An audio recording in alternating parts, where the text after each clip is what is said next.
Netumbo Nandi-Ndaitwah, Namibia's first female president. If you enjoyed today's program, you can listen to the interview twice a week wherever you get your BBC podcasts. Until next time, bye for now. That program came to us courtesy of the BBC. I'm Saroja Coelho. This is CBC Radio 1. Good morning, Manitoba, and hello there, Winnipeg. I'm Marcy Marcusa. This is Information Radio, and thanks for joining us on 89.3 FM, 990 AM. Maybe you're on the app or on YouTube this morning. Thanks for being here. Tuesday, April the 8th. The show is on until 8:37, and let's get into the temperature, shall we? In Winnipeg, currently we're sitting at -4. Cold spot in the province is Churchill at -23, and warm spot is Melita at -3. In the daytime here in Winnipeg, we're going to get to a high of 8 degrees today. It's the warmest day we've seen in a while. It will be. And we'll have lots of sunshine. Good morning to Brad Lillies. He's our YouTube producer this morning. Good morning to Corey Funk, who is back directing the show and covering the commute. And good morning to Abby Adiemi, who's our technician on the program. And we'll be covering more of the forecast throughout the show. All right, 2 minutes now to 6 o'clock. I feel like saying 8 o'clock, but it's 6 o'clock. And Heather Wells is here with our developing news. Good morning. Well, nearly 250 scientists and researchers in Manitoba have signed an open letter to the province demanding more funding. It follows Premier Rob Canu's call for scientists in the U.S. to consider moving here. Well, Robert Beatty at the University of Manitoba says Manitoba ranks last among the provinces in terms of per capita research funding. A pedestrian who was hit by a van last month is upset with charges laid against the driver. Margaret Kobanes was hit on Osborne near Mulvey. The driver took off. Police say he turned himself in last week. He is a City of Winnipeg employee and had been driving a work vehicle. Kobanes is shocked the driver only faces charges under the Highway Traffic Act. I'll be back with more Manitoba news at 6:30. All right, thanks, Heather. You're welcome. So I mentioned Winnipeg's high is 8 degrees today. Just to look at the other major centers. Brandon, sunny today. Your high is going to be 4. And up in Thompson, a mix of sun and cloud, and your high today is 3 degrees. Well, in the program this morning, in the first hour of the show, we're going to talk to a seniors advocate. We'll hear from her. She's calling on the Manitoba government to cover the cost of the shingles vaccine. She says it won't only save taxpayers money, but she says it will save lives. In addition, in the first hour of the program, we have the regular column that we do on Tuesdays, and that is Ottawa Report. Ryan Tumulty will join us. This is the deadline now that has just passed for nomination of candidates across this country. So we'll see what the election's looking like this morning. Stay tuned.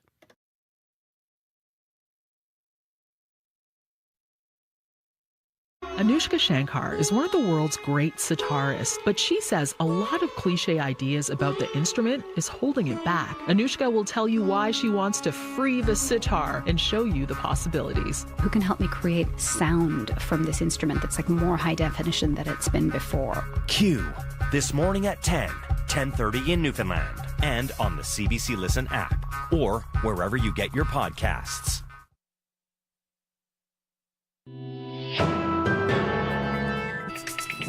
Good morning. I'm Marcia Young.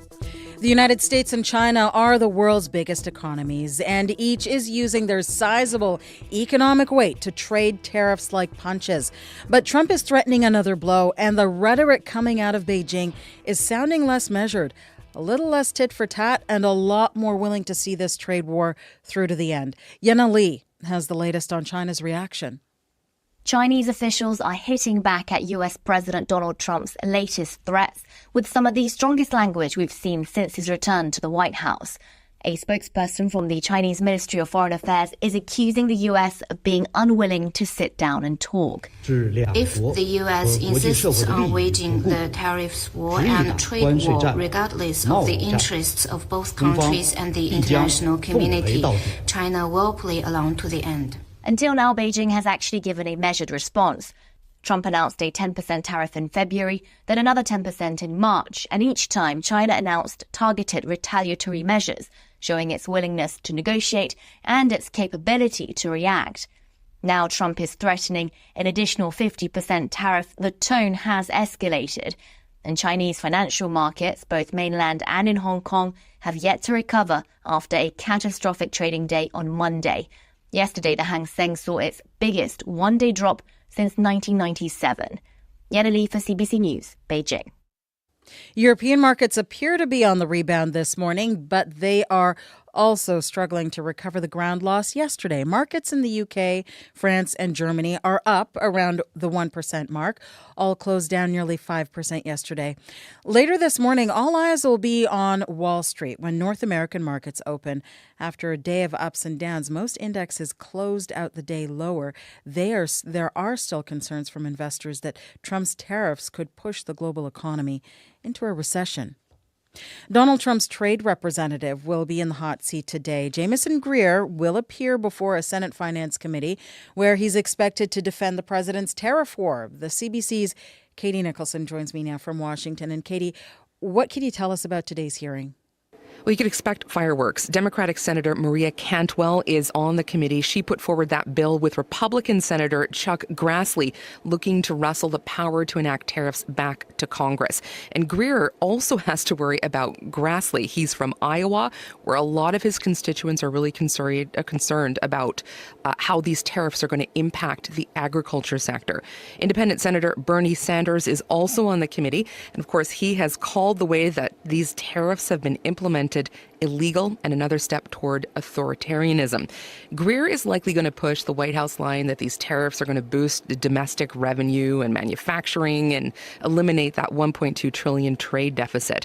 Now, in a copy of his prepared remarks for this morning, Greer calls this a moment of drastic overdue change, and it's a message he's going to have to sell amid the backdrop of markets that have shed trillions since the plan was unveiled. We're expecting Trump's reciprocal tariffs to kick in at midnight. What can you tell us about that?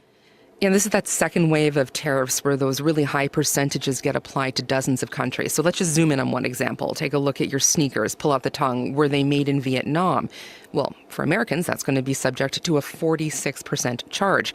So big fear is obviously around how this is going to affect business bottom lines and consumer spending amid growing fears of a U.S. and global recession. So Moody's chief economist Mark Zandi on Power and Politics yesterday said, "We aren't there yet, but we could be by the summer." Given all the things that are kind of unfolding here, and the president doesn't find an off-ramp, for these tariffs, we'll see some negative job numbers. And when the academics sit down and date this recession, it will be, June or July 2025. And that is precisely the sort of prediction that is causing cracks in the president's base on Capitol Hill, because many congressional Republicans worried about running in midterm elections in a recession potentially caused by their president. Thanks, Katie. You're welcome. The CBC's Katie Nicholson in Washington. The Kremlin says it supports Donald Trump's plan to have direct talks with Iran about a nuclear deal. Безусловно, потому что мы неоднократно говорили. Kremlin spokesperson Dmitry Peskov told reporters this morning Russia wants to settle Iran's nuclear file through diplomatic and political means. Yesterday in the Oval Office, Trump said his administration is already in contact with Iran, and they expect to have a meeting on Saturday, part of a bid to prevent Iran from acquiring nuclear weapons. The White House has not said where these talks are supposed to happen or which officials would be involved. Conservative leader Pierre Poilievre is holding some huge rallies in this election campaign, but his event last night in Alberta was exceptionally large. The party estimates 12,000 people showed up. As Olivia Stefanovich reports, Poilievre was not the only person supporters came out to see. Canada right now needs change more desperately than it perhaps ever has. Former Prime Minister Stephen Harper taking the stage in a large warehouse outside of Edmonton to give party leader Pierre Poilievre's campaign a boost. I am the only person who can say that both of the men running to be Prime Minister once worked for me. Harper endorsed Poilievre in front of a crowd of thousands who lined up for hours to get into the rally. They cheered as Harper took a few swipes at Liberal leader Mark Carney, who was governor of the Bank of Canada when he was in power. I say that as the guy who actually did lead Canada through the global financial crisis. Harper also tried to blunt criticism about Poilievre being a career politician by describing his political experience as the single most important skill set for a prime minister. Poilievre said it was a thrill being on stage with Harper. He is the greatest mentor I could ever ask for. It's the first time Harper is out campaigning with a Conservative leader since his government was defeated by the Liberals in 2015, making a rare but significant appearance to build momentum for the Conservatives as they try to win back their lead in the polls. Olivia Stvanovich, CBC News, Nisku, Alberta. The Liberal and the NDP leaders are both out west today. Mark Carney held a rally for supporters in Richmond, BC last night. He's keeping his message focused on the battle against U.S. tariffs. The Americans understand money, lawyers, and Fox News. So we're fighting them with tariffs. We're fighting them in the courts. And as I said last night, I wasn't joking. We sent Doug Ford down onto Fox News to and he's doing a damn good job. Jagmeet Singh is also in the Lower Mainland. The NDP leader will join the picket line beside striking workers with the BC General Employees Union. And he's also scheduled to meet the Union of British Columbian Indian Chiefs and Grand Chief Stuart Phillip. Green Party co-leader Elizabeth May is in Guelph, Ontario again today. She's expected to unveil her party's healthcare platform. In Nova Scotia, some 2S LGBTQ plus people say they no longer feel as safe as they once did. That's because of incidents of vandalism targeting the community. Recently, a sex shop and a bookstore in Halifax were vandalized 3 times in 1 month. The CBC's Andrew Lamb reports. These incidents have made Kay Skinner feel less safe. The vice chair of Lunenburg County Pride says she sometimes intentionally hides her queerness to avoid hate. It's really hard knowing that I've done so much work to be an openly queer woman for myself, that I'm now having to go back to a space where I'm pretending that I'm not part of the 2S LGBTQI community in specific community spaces. In Halifax, the most recent incident of vandalism at the iconic queer-owned store Venus Envy included a handwritten letter left in the doorway. The store said in a statement that the letter referenced the extermination of queer people.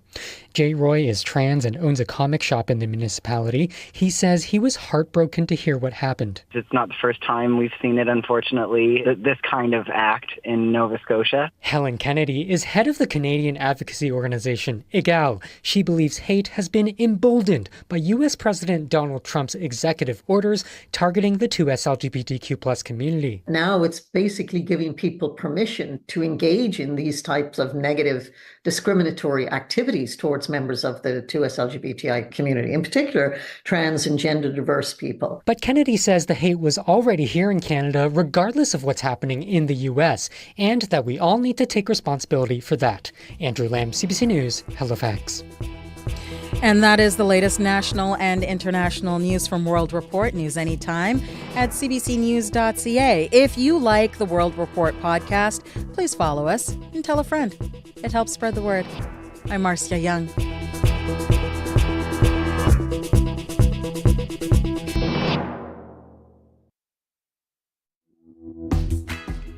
Good morning, Manitoba. I'm Marcy Marcusa. This is Information Radio. We are live downtown in Winnipeg, and it is Tuesday morning, the beginning of the turn to some milder temperatures. Here in Winnipeg, at least. Nice big bright moon out there as we get prepared for the day. Thanks for being with us. You're on CBC, 89.3 FM, 990 AM on that app and on YouTube. So this hour on the program, we are going to be talking about how you might want to be spending your money or saving your money. So stay tuned for that. We're going to get some advice in this time of volatility in the markets. You might be wondering about your bottom line. You might be wondering about tariffs and whether or not you should take the big trip or buy the car. So we're going to have a talk about that. Also this hour on the program, we'll hear from a seniors advocate who's calling on the Manitoba government to cover the cost of the shingles vaccine, saying it will save taxpayers money and it will save lives. So there's some advocacy happening around that. So stay tuned for that. Right now, Heather Wells has our other headlines. She's in our other headlines, rather. She's in our news center today. Hello to you. Good morning. Well, a First Nations leader still hopes for change. 5 years after the death of Aisha Hudson, the 16-year-old was shot and killed by police April 8th, 2020, following a liquor store robbery and high-speed chase. The officer who shot her was not charged. Assembly of Manitoba Chiefs Grand Chief Kyra Wilson says it's important for the inquest to get this right. People in the McGregor area are shocked after a string of armed break-ins. RCMP say 3 break-ins were reported in the RM of North Norfolk early Sunday morning. One happened at the farm where Mark Klippenstein's cousin lives. We're going to hear what happened there, and they say it was unsettling. We'll hear that story and other news from Manitoba coming up at 6:30. That showed up in my personal streams yesterday, actually, because people were sharing a video that got caught on camera. So yeah, and that was like the video very shocking because you saw vehicles with people getting out with weapons. Absolutely. Yeah. All right. Thank you, Heather. We'll listen for more detail in your news. Appreciate it. You're welcome. That's Heather Wells in our news center today.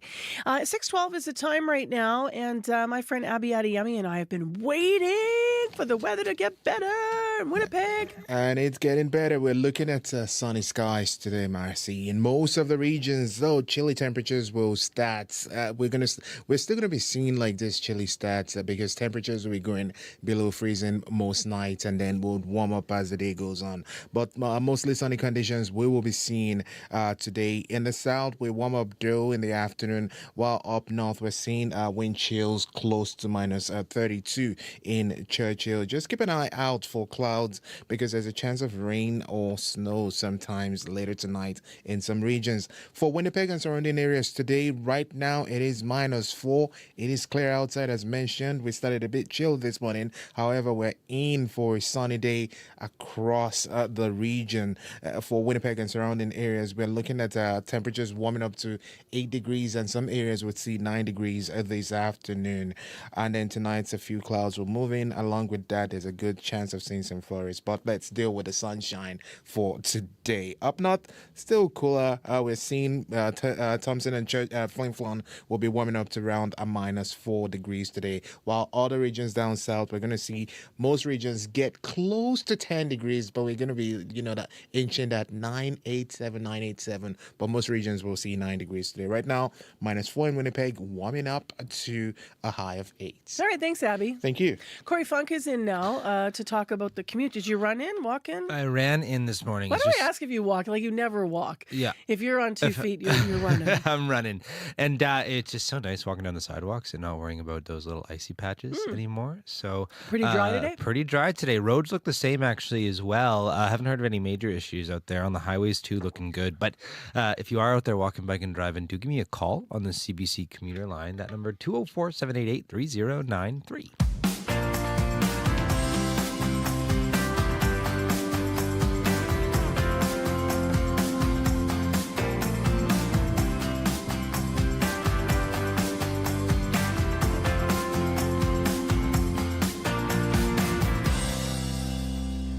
Well, let's begin by hearing from that seniors advocate who has concerns about shingles in Manitoba. She says the province should be covering the cost of the vaccine. That's what she's advocating for shingles. Now, right now, it's not covered, as it is in some other provinces in this country. Shingles is a disease that causes painful rashes and blisters. It can lead to long-term complications as well. And seniors are those who have a weakened immune system are most at risk. But vaccines can help. However, advocates say they're hearing from an increasing number of seniors lately who don't have access to the vaccine because of the cost. It's a barrier. Connie Newman is the executive director of Manitoba Association of Seniors, and she spoke about her concerns with CBC's Faith Fundal. The first thing I want to say, I'm not sure that the government is failing seniors as much as we need to advocate older adults to the devastation shingles does as we age. Knowledge is power. And yes, the government has to pay attention, and I think they are. It takes time to put things in the process. Shingles, for some of us, is very costly, and it's the difference between food and the shingle shot. It's 2 shots. The current is 2 shots at about $150 per shot, per needle, per vaccine. For some of us, that's not bad, but we don't know. My thing is, we don't know we should be getting that shot. First part. Nobody is educating us on the power of that vaccine unless you know somebody who has contracted shingles They land at a doctor's office, at a clinic, or a hospital. That's expensive at government cost. And for some, it's immune compromised. And we need to educate the public. And that's why I'm talking to you and your listeners today. And go ahead. So it sounds like more seniors aren't aware of this. Is this what you're hearing from folks?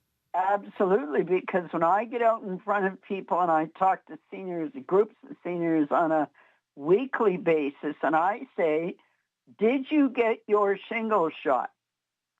And most of them look at me as if to say, what are you talking about?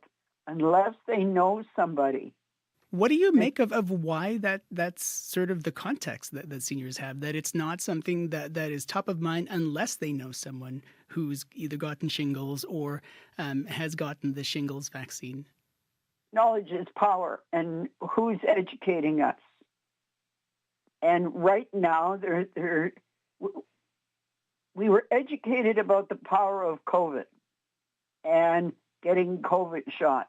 The uptake today on COVID vaccines is minimal because nobody's suggesting to us that we need to make sure we maintain COVID vaccinations. RSV, I got an email this afternoon. One of our personal care homes is shut down a whole floor because of the RSV that's going on in there and how contagious it is. Shingles are contagious. I remember being a kid and getting chicken pox, and my parents were very good at that day about we having the vaccines that were needed. I got chicken pox, and it was awful. The itch was absolutely awful.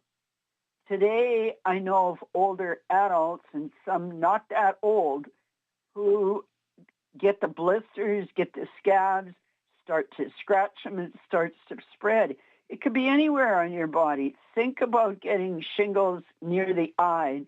It could be devastating and can cause blindness. So when I think about people listening today, I want you to think about your parents, your grandparents, and are they vaccinated? Now, some of us don't want vaccines. Right. But look at what's happening with measles today. For some older adults, they can't afford the $300. Therefore, they don't get it. They don't purchase it. So then they end up in the medical system because if you avoid it, you're lucky. If you don't avoid it, then you're part of healthcare. So we're paying one way or the other. We're either paying to resolve a bad case of it from a government or a taxpayer point of view, or we're paying up front. So that's Connie Newman in conversation with CBC's Faith Fundal. She's with the Manitoba Association of Seniors. Now, we did reach out to the province, for some comment on this. In a statement to CBC, a spokesperson said, quote, shingles is not a condition that falls under coverage for a publicly funded vaccine. End quote. It goes on to say Manitoba is continually reviewing its immunization program and which immunizations will be included. End quote. 6:20, the time right now. You're with CBC. Whether you're hanging out or out on the move, stay in the know with CBC Listen. The cost of living with Paul Havershrud goes beyond facts and figures. Real estate is the 800-pound gorilla of Canada's economy. And What on Earth with Laura Lynch explores the climate change crisis, problems and solutions. What happened that made you start to think and see climate change differently? The cost of living and What on Earth. Available now on CBC Listen. It is, as mentioned, 6:20, and it's -4 in Winnipeg. It's mostly cloudy. It's going to be sunny and a high of 8 degrees today, so that'll feel really nice. Well, what are you doing with your financial picture right now? Are you thinking about it? Are you checking the account? Are you maybe making some meetings to plan what you're going to do moving forward? A lot of people are, as U.S. President Donald Trump's sweeping global tariff plan has international stock markets on thin ice. Many of those started the week in a nosedive, hitting record lows and losses. And the market volatility and the constant round of tariff threats from the White House is causing jitters at the household level as well, as I alluded to. Now, it may not be an all-out to rush and hit the panic button, but a lot of people in Canada are asking what it's going to mean, as I mentioned, for pocketbooks and portfolios. So Shannon Terrell spoke with us just at 6 o'clock, and here's our conversation. She's lead writer and spokesperson for NerdWallet. That's a personal finance website dedicated to helping Canadians make informed financial decisions. Good morning. Thanks for having me. Thanks for being here. What kind of stress are you hearing from people? You know, I think this type of market volatility can rattle even seasoned investors. So know that it's totally natural to feel some anxiety when you see all the red. But what's important to remember, especially at times like this, is that historically markets have always gone through periods of ups and downs. So the volatility is natural. It's to be expected. It's uncomfortable. But if you are an investor and you're worried about your portfolio, the key here is really to consider your timelines and think really carefully and critically before you make any big reactive financial moves. So we're talking about investments, but what about, I mean, that's if you have money in markets, right? But what about the house? What about purchase decisions? What about cars? You know, buying a car, selling the car? Sure. So, you know, we're going to see these tariffs impact Canadian finances and consumers in a few different ways. So first and foremost, we should expect for prices to rise, especially on the items Canada has put those retaliatory tariffs in place on. So certain food products, certain consumer goods like clothing, shoes, toiletries, electronics, and, as you say, cars. So with prices rising, we're likely to see headline inflation begin to heat up again. So we're going to see that reflected very likely in the consumer price index. And then, of course, we have job market volatility. So we have nearly 1 in 11 Canadian jobs that's really heavily exposed to U.S. demand for our exports. So with the tariffs in place, we're going to see that decrease in demand from the American consumers. And that could trickle into these Canadian companies with slowed production, hiring freezes, or potentially even layoffs, specifically in those industries and sectors that are more exposed. So oil and gas, steel and aluminum, and again, the automotive industry. And we've already seen some reductions in some workforces here in our province of Manitoba. I'm wondering about retirement, because if someone's close to retirement or they're concerned about retirement, what advice would you have for people that are in, that demographic? Sure. So for those who are worried about the retirement fund, I think one of the best things you can do right now is to really just zoom out. So, it's easy to feel panicked when you're watching the daily swings, but retirement planning especially, it's a long-term journey. So really now might be a great time to do a bit of financial housekeeping, do a bit of a gut check. So for you, that might mean, reviewing your retirement plan, considering whether you need more liquid access to cash in the near term. And if we are using those tax-advantaged accounts like RRSPs or TFSAs, we want to think very carefully about how we're moving the money around, any taxes, fees, penalties that may apply, and above all, really keeping the investment timeline really at the center and core of the decisions that we're making. It's going to look very different for someone who is perhaps nearing retirement versus someone who has maybe decades to go. So we want to stay alert, proactive, informed, and have a plan, but be open to adapting that plan as needed. Now, because this is, obviously you said markets react in different ways, and we play the long game as you look at historically. But we are in a moment of history that is sort of unprecedented in the way it came about. That it came about because of this decision by the U.S. president and these tariffs. It is changing sort of all of the world's markets are reacting. What about this year? Like, I wonder if people are thinking, okay, in the future, maybe I'll make different decisions. But for 2025, I'm going to hold off on things. Would you advise people to think about, if they have that dream vacation plan for this year, is it for whatever reason, in your view, maybe not a good decision to go forward with something like that? The big ticket purchase, it's a great question. Whether that's travel, whether it's an appliance, home renovations, a car. Now, I think really is a great time to pause and take stock. As we know, things have been changing in many instances hour by hour. And so we want to avoid making any big decisions based on the headlines or the speculation. But let's make sure we do our research, do our homework, compare our prices, understand, especially if we're purchasing something, where the product is potentially coming from, what tariffs it may be exposed to. And the other thing I will mention now is we are in a lower interest rate environment. So that could potentially make financing more affordable. So a bit of a push, bit of a pull. It's hard to predict the future, but staying informed and being ready to take action as it makes sense for your finances is really key. Where would you go to get advice? I think NerdWallet Canada right now is a really great place for folks to stop off, to learn more about the tariff situation as it develops, explore your options, whether that's paying down high-interest debt, whether that's looking at mortgages, mortgage rates, credit cards, what have you. NerdWallet Canada is a great place for folks to be able to empower themselves to make those financial decisions with confidence. All right, we'll leave it there. Thank you for your time today. Great. Thank you so much. Perhaps not a surprise that she advised going to NerdWallet. That is the group she's with. But Shannon Terrell is the lead writer and spokesperson, and you can check out their website if you do want some of the advice that they offer to Canadians.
Sunshine Makers out of London, Ontario. Their latest single is The Sun Still Shines, the latest track off their forthcoming second album. It's due out in June. Did you catch the Bryan Adams reference in there?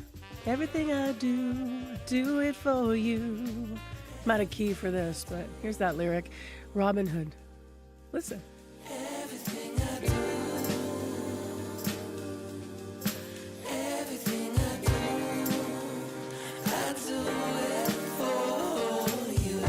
Like to hear a mashup of that. You're on CBC 89.3 FM, 990 AM on the app and YouTube. And stay right here because your CBC Winnipeg News is coming up next at 6:30.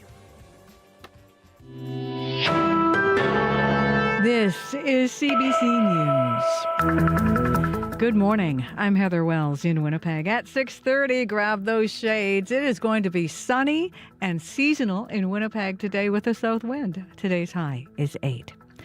Advocates are remembering a 16-year-old whose death 5 years ago will be the focus of an inquest. Aisha Hudson was shot and killed by Winnipeg police following a liquor store robbery and high-speed chase on April 8th, 2020. Sherry Gott is the Manitoba advocate for children and youth. She says the circumstances of Hudson's death are tragic. Gott hopes it sparks change. I hope for systemic change when it comes to her. You know, she opened that door for us to look at policing with respect to the way she died. The officer who shot Hudson was not charged. The chief medical examiner called an inquest to further examine the circumstances of Hudson's death and what can be done to prevent further deaths. Dates for the inquest have yet to be set. A family in McGregor is shaken after armed thieves were caught on camera breaking into a farm. Mark Klippenstein says his cousin woke up early Sunday morning to see 6 intruders in his yard. Security camera video showed some of them with firearms, and at least one was seen pointing a gun at the garage.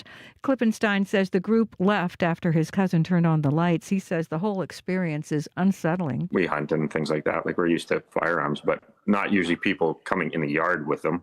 People don't usually run around with brandishing weapons. Yeah, it was very concerning. It didn't look real. RCMP say the 3 break-ins were reported in the rural municipality of North Norfolk between 3:30 and 8:30 Sunday morning. They say the suspects stole vehicles and power tools from the properties. A current MP and a former MP are competing against each other again in the newly renamed riding of Winnipeg West. It is the 3rd consecutive contest between Conservative Marty Morantz and Liberal Doug Ailson. CBC's Bartley Kivas reports. How's the family? Oh, everybody's doing well. Good. On a residential street in Westwood, Earl Clausen has pledged his vote to Marty Morantz and the Conservatives. They're a little bit more realistic about how things are going, more in tune with the people, I think. Everybody loves it. Hi. Not everyone on the street's in love with Pierre Poilievre. Jenna Rapai has voted Green and NDP in the past. She plans to support Mark Carney and vote for Liberal Doug Ailson. I'm really actually rather excited about our current sort of acting prime minister who has a banking background. This is a rematch between Ailson and Morantz. The Conservative won by 460 votes in 2021, but Liberal support is up in the polls, and if that holds, it could be another close race on election night. Bartley Kivas, CBC News, Winnipeg. 3 other candidates are running in Winnipeg West: Avery Selby Lyons for the NDP, Dennis Bayomi for the Greens, and Levi Anger for the People's Party.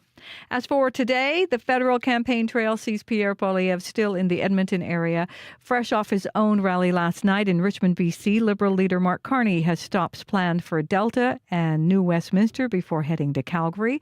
NDP leader Jagmeet Singh is in Vancouver. You can hear the latest national and international news coming up on World Report at 7. The victim of a hit and run in Winnipeg is frustrated the driver isn't facing criminal code charges. Margaret Kobenes was hit by a van on Osborne near Mulvey East last month. The driver turned himself in to police last week. Police say he is a city employee and was driving a city vehicle.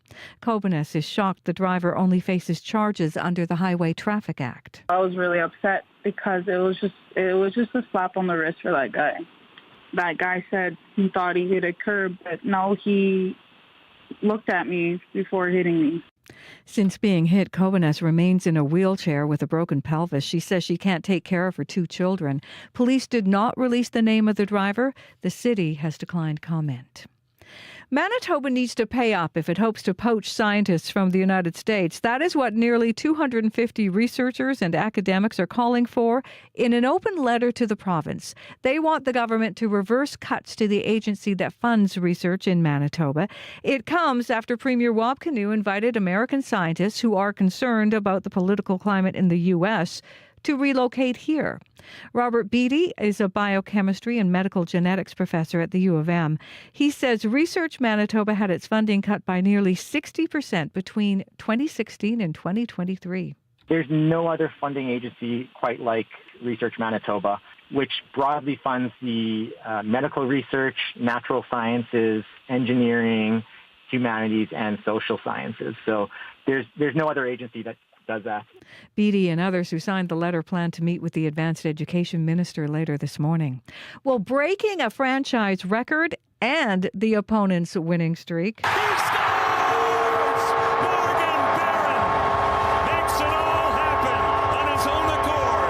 Morgan Barron in the second period there on Prime. As the Winnipeg Jets beat the St. Louis Blues 3-1, the win snaps the Blues' 12-game winning streak, and it sets a franchise record number of wins for a season for the Winnipeg Jets at 53. Head coach Scott Arniel. It's gratifying, but it's stuff for after the year. We're still after something here. We're still trying to get that division, and this was another step towards it.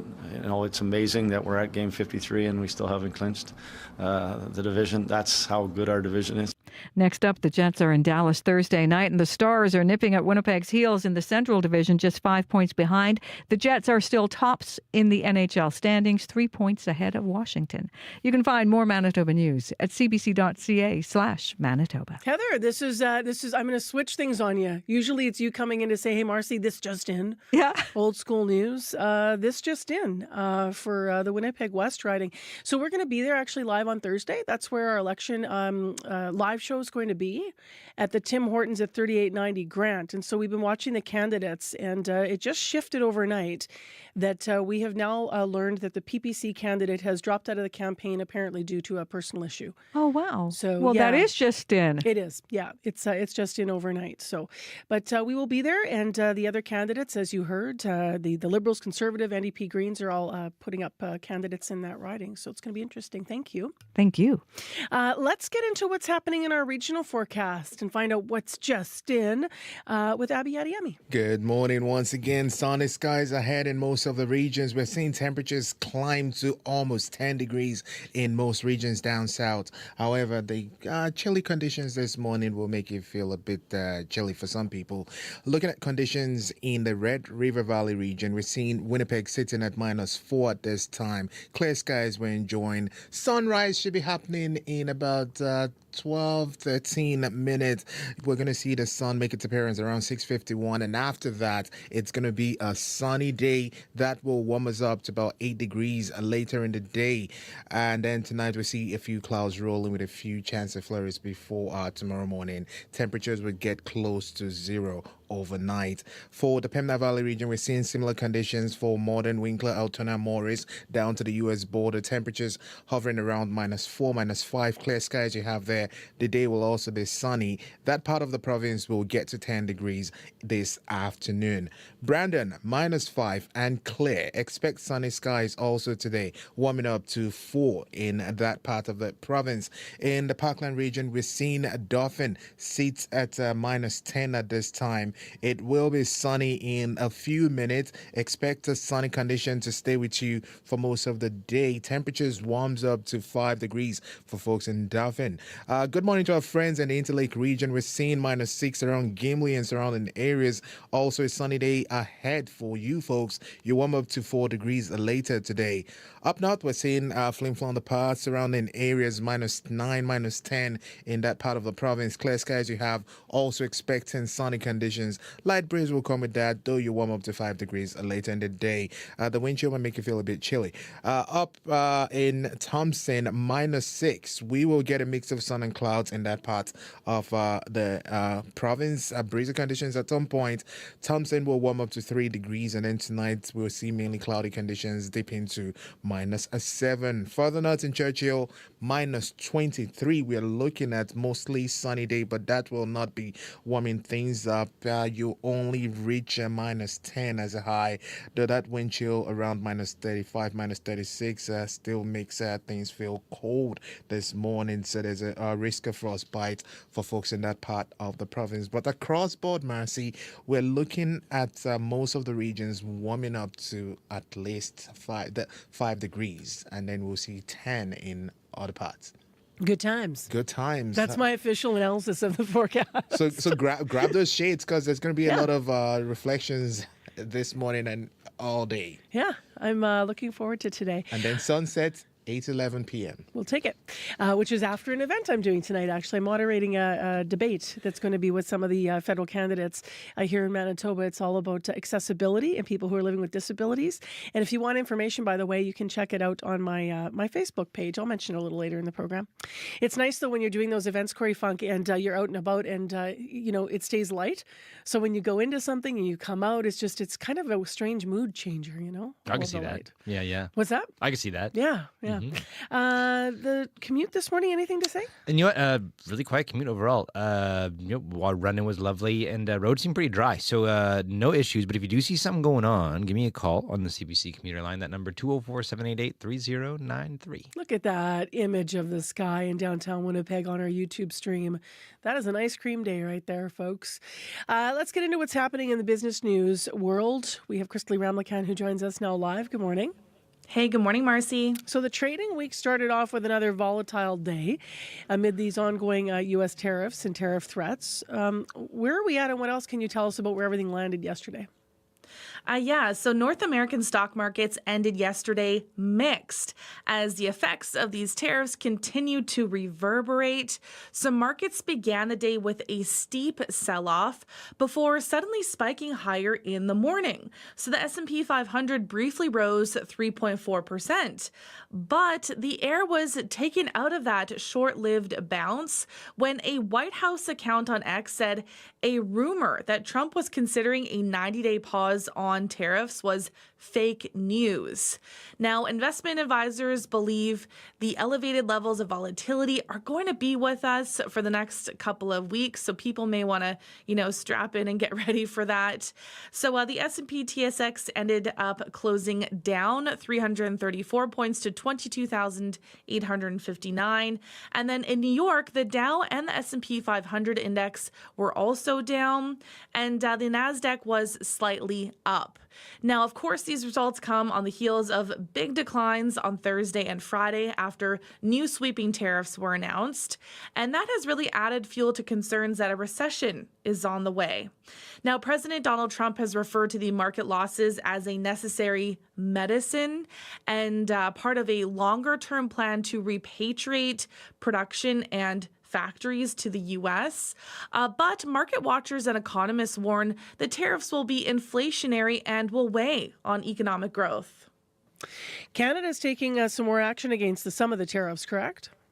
Yeah, that's right. So Canada has initiated a dispute with the World Trade Organization over Trump's decision to impose a 25% duty on cars and car parts from Canada. So Canada claims the measures are inconsistent with U.S. obligations under various provisions under the trade agreement with the two countries. And China also says it's going to fight to the end against the U.S. after Trump threatened an additional 50% tariff on Chinese imports. So the threat comes after China introduced countermeasures to U.S. tariffs last week and has hinted more may be coming. So Trump says if China does not withdraw its 34% increase by today's date, the U.S. will impose additional tariffs effective April 9th, and that's tomorrow. And the new duties on Chinese goods would reach 104%. Now, not only could that increase prices for American consumers, it could also give China an incentive to flood other countries with cheaper goods and seek deeper relationships with other trading partners, particularly the European Union. Yeah, we'll be watching all the moving pieces and parts, right? And who starts, cozying up to who and making deals with whom and what happens. I understand that AI now, to another story here, is an expectation at a large Canadian e-commerce software company. Yes, so Shopify is doubling down on artificial intelligence with new policies that will make the technology a fundamental expectation for staff because it's going to be embedded in everything from performance reviews to product development. So a memo released by CEO Toby Luca urges staff to use the technology as a critic, a tutor, programmer, and even deep researcher. So the more than 1,100-word memo solidifies AI's place at Canada's most prominent tech company, but also sets a new standard for how deep AI could penetrate corporate Canada. So Luca's vision will see AI figure into every nook and cranny of his company. And he says teams wanting more resources and the ability to hire must demonstrate why they cannot get what they want done with AI before they will be given permission to carry out their plans. Now, this memo reminds Chris McDonald, who teaches at the Ted Rogers School of Management at Toronto Metropolitan University, of the Silicon Valley motto, move fast and break things. He says it probably wasn't a jarring note for a tech-savvy workforce to receive, but he says anyone making moves like Luca's has to make sure they're not leaping into a new technology without being pretty sure the benefits are going to outweigh the risks. I love the motto, although not for journalism. It should be move slower and triple check things, probably. Yeah, and get things right. Yeah. All right, let's check what's going on in the markets today then. Okay, so there's a little optimism as the markets open up overseas. So in Europe, stocks are reversing course after losses. Germany is up, the UK is up, France is up. In Asia, markets are rebounding. So Japan is up, Shanghai is up, Hong Kong is up. Oil is up 18 cents to $60.88 US per barrel. Gold is up $28.80 to $3,011 US per ounce. And the dollar is up almost a third of a cent to 70.5 cents US. All right, Crystal Lee Ramlakan, thank you. Thanks, Marcy. That's Crystal Lee at our business desk, and she joins us each and every morning at this time.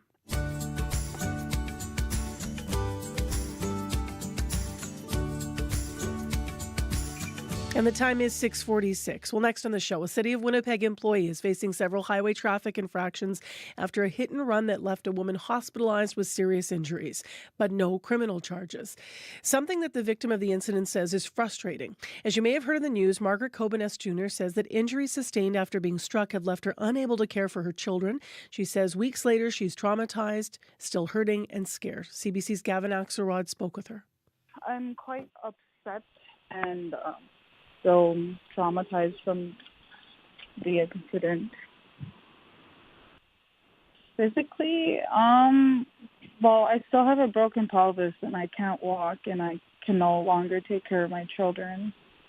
It's really frustrating. That's all I could say for now. Of course, yeah, and the news today that there's a man facing charges involved in this incident. What did you make of that? Well, I was really upset because it was just a slap on the wrist for that guy, and for the media or like the police to say that it was what did he say? That guy said he thought he hit a curb, but no, he looked at me before hitting me. Well, I haven't been sleeping at night. I've developed some serious PTSD, and it's affecting my children too. It's a big change for them to see their mother in a wheelchair. Have you been doing like a lot of any rehab or anything like that, or do you have to wait until your pelvis heals? I'm going to be doing physio tomorrow. And how are you feeling about the road ahead for you? Well, it's going to be really tough for me, but I'm going to stay positive and just focus on getting better and working through this case. Of course, yeah. I won't ask you too many more questions, but I was wondering, for anybody who might hear some of this interview or see some of this story, what would you want them to know about, kind of the impact that this has had on you and how it's left you feeling? Well, all I could say is that the system is broken and it continues to fail the Indigenous peoples and their safety. And I am a living victim and I don't want to be silenced. That was a CBC's Gavin Axelrod speaking with Margaret Cobeness Jr., a victim of a Winnipeg hit and run. The driver was charged with driving carelessly, failing to yield to a pedestrian, and failing to provide his information to the injured person. Later in the show, we'll hear a bit more from Constable Danny McKinnon, who's with Winnipeg Police, about why no criminal charges have been laid. You can also hear more in the news this morning and follow the story online at cbc.ca/Manitoba.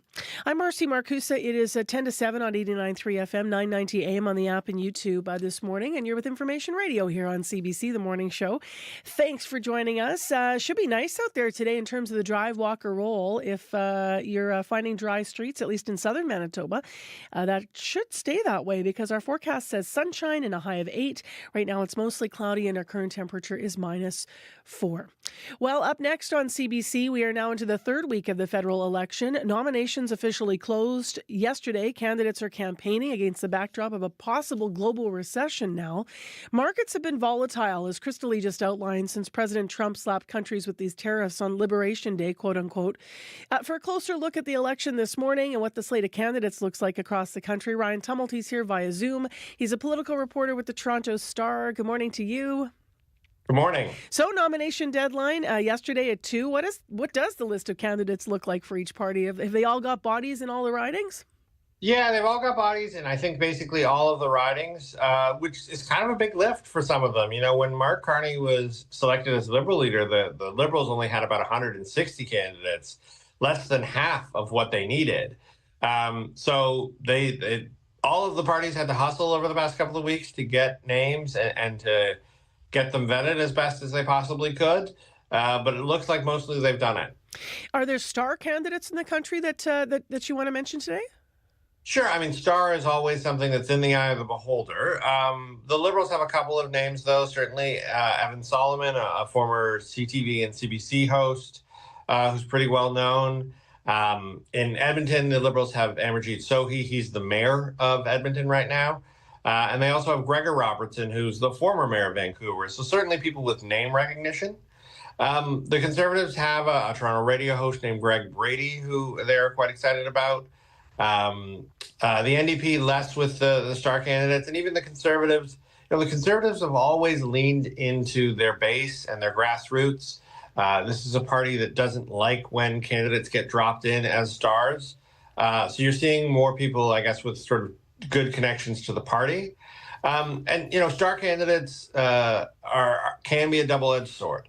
Gregor Robertson certainly has a lot of name recognition in Vancouver, but we've seen the Conservatives really attack that name and that record, you know, pointing out some of the things he did as mayor as concerns.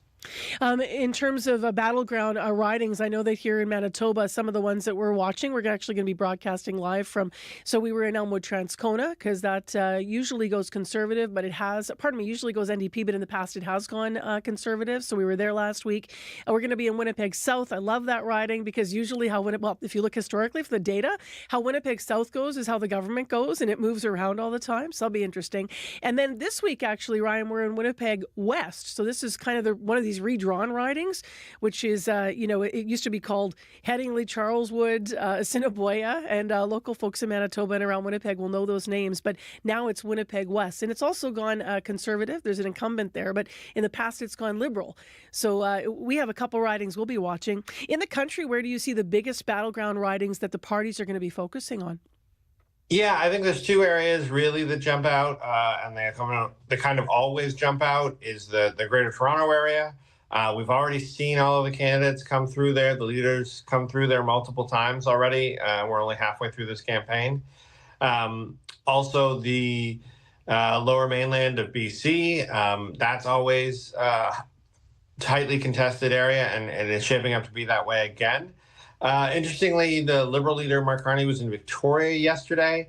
Vancouver Island is mostly NDP and has kind of been a stronghold for the party, but it looks like there might be some change there. And certainly that'll be an area I'm watching. Last week we saw a couple of candidates, many of them Conservatives. There was previously a Liberal as well, but last week being dropped by their party. What's the likelihood you think we're going to see more of this? You know, candidates being named and I guess shamed for past and problematic behavior. Yeah, I would say the likelihood is pretty high because, you know, parties do their own research on their own candidates, trying to find these landmines. They aren't always successful, obviously. And they also do this research on their opponents. They call it opposition research. And typically they don't like to announce it or drop it or reveal it until after nomination day. Because they would much rather have a party stuck with a troublesome candidate than have the party able to replace the troublesome candidate with someone new on the ballot. So everyone who's on the ballot now is staying there one way or the other. Whether or not they're going to still have their party's support by the end of the next 3 weeks is anybody's guess. But I think, you know, it is going to be something that the parties have to live with. And I wouldn't be surprised if we see a lot more of that opposition research drop in the next few days. And finally, global markets have been volatile, to say the least. We just talked to Christley Ramlakan about that on our business news. But, as questions continue to be raised about a possible global recession now, how are the leaders reacting to that? Yeah, you've heard some announcements from both Mark Carney and Pierre Poilievre about how to address this downturn in the markets. Giving seniors more flexibility with their RSP, not forcing them to do withdrawals or letting them make smaller withdrawals, because obviously now is not a good time to take your money out of the markets and have to sell stocks. So certainly there's some of that. I think it does speak, though, to the idea that the Trump and the economy are just really going to keep being central issues to this campaign all the way through. And I think you're seeing all of the candidates keep talking about the economy as much as possible. Okay, well, before we say officially goodbye to you, I want you to listen to something, because you're a political nerd like me, so I think you'll like it. Or you'll find it interesting anyway, because after 7, picture this, everyone, a map, a hand holding an eraser over a Canada-U.S. border. That's where this Liberal campaign ad from 1988 begins. Since we're talking about this free trade agreement, there's one line I'd like to change. Which line is that? Well, this one here. It's just getting in the way. Just how much are we giving away in the Mulrooney Free Trade Deal? Our water, our health care, our culture? The line has been drawn. Which side do you stand on? That's an ad from the 1988 federal election. I don't know if that's come up in your thinking, Ryan, and in your reporting, but a lot of people are, comparing, this time, this climate in our country and the politics to what was happening in the late 80s. Yeah, it's interesting if you think back to that 1988 election was probably one of the last ones fought on a singular issue like that, on free trade. I was 6 for that exactly, campaign, yeah. so I wasn't 12, I think. Yeah. I wasn't closely watching it, but certainly it is interesting that, back then the Liberals made free trade an enemy, and now that is something that they are trying to protect. It's something all parties are trying to protect, free trade with the U.S., because it is so central to our economy. So thank you for that. Our guest, actually, a historian after 7, is going to reiterate that, saying it's not exactly political deja vu, but we will talk about similarities and differences. And we'll talk to you next week. All right. Thank you. That's Ryan Tumulty with the political reporter with the Toronto Star. So we'll have that story coming up about 88 in a moment. Right now, Heather Wells with news headlines today. Well, Liberal candidate Doug Ailston hopes the third time is the charm. He is taking one more crack at trying to defeat Conservative candidate Marty Morantz in the newly renamed riding of Winnipeg West. Avery Selby-Lyons for the NDP and Dennis Bayomi for the Greens. We're going to hear from people in that riding coming up. As well, nearly 250 scientists and researchers in Manitoba have signed an open letter to the province demanding more funding. We'll hear why in our next local news coming up at 7:30. Thank you, Heather. And just so my longtime friends don't call the listener line, I was 14 in 1988. It is -4 in Winnipeg. The high today is 8, lots of sunshine. Your morning drive's going well. So we'll have that conversation about elections then and now after 7. In addition, coming up in the next hour of Information Radio, we're deep into the federal election, so much to talk about, but we're going to focus our partisan panel today on affordability. What are those promises that are each party is making to seek your vote, and they're going to say that they're going to improve your bottom line? So that's our partisan panel discussion and focus, so stay tuned for that. And then we're going to meet a group of Winnipeggers who share their works in Punjabi and other South Asian languages. That's a report from our community reporter. Stay tuned. Tomorrow on The Current. I prefer not to rent for the rest of my life, so I hope politicians would address the housing crisis. I'm Mark Kelly. Younger voters can be elusive, a demographic largely underrepresented at the polls. But with the cost of living rising, housing hard to come by, and tensions with the U.S., this election could be different. We talked to a panel of Gen Z voters coming up on The Current. The Current, tomorrow morning at 8:37, 9:07 in Newfoundland, and on the CBC Listen app. This is World Report. Good morning. I'm Marcia Young. It was a much stronger start for Asian markets this morning after another volatile day for indexes around the world. European markets are also performing better so far, but U.S. President Donald Trump's tariffs continue to stoke fears of a global recession. The CBC's Scott Peterson joins me now in studio. And Scott, what is the latest?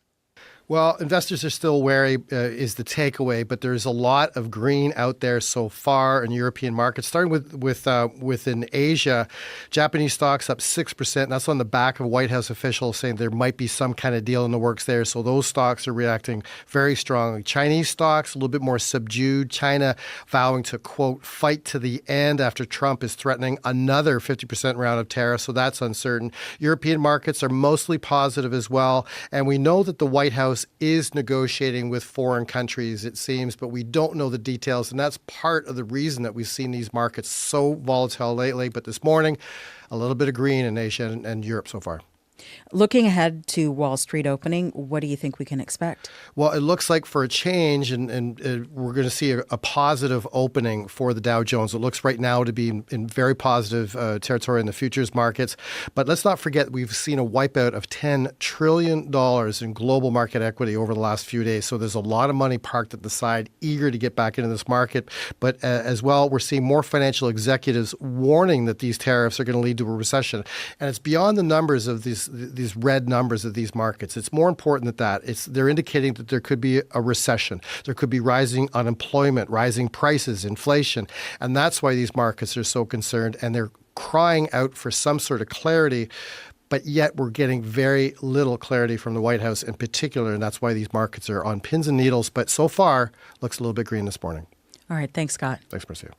The CBC's Scott Peterson.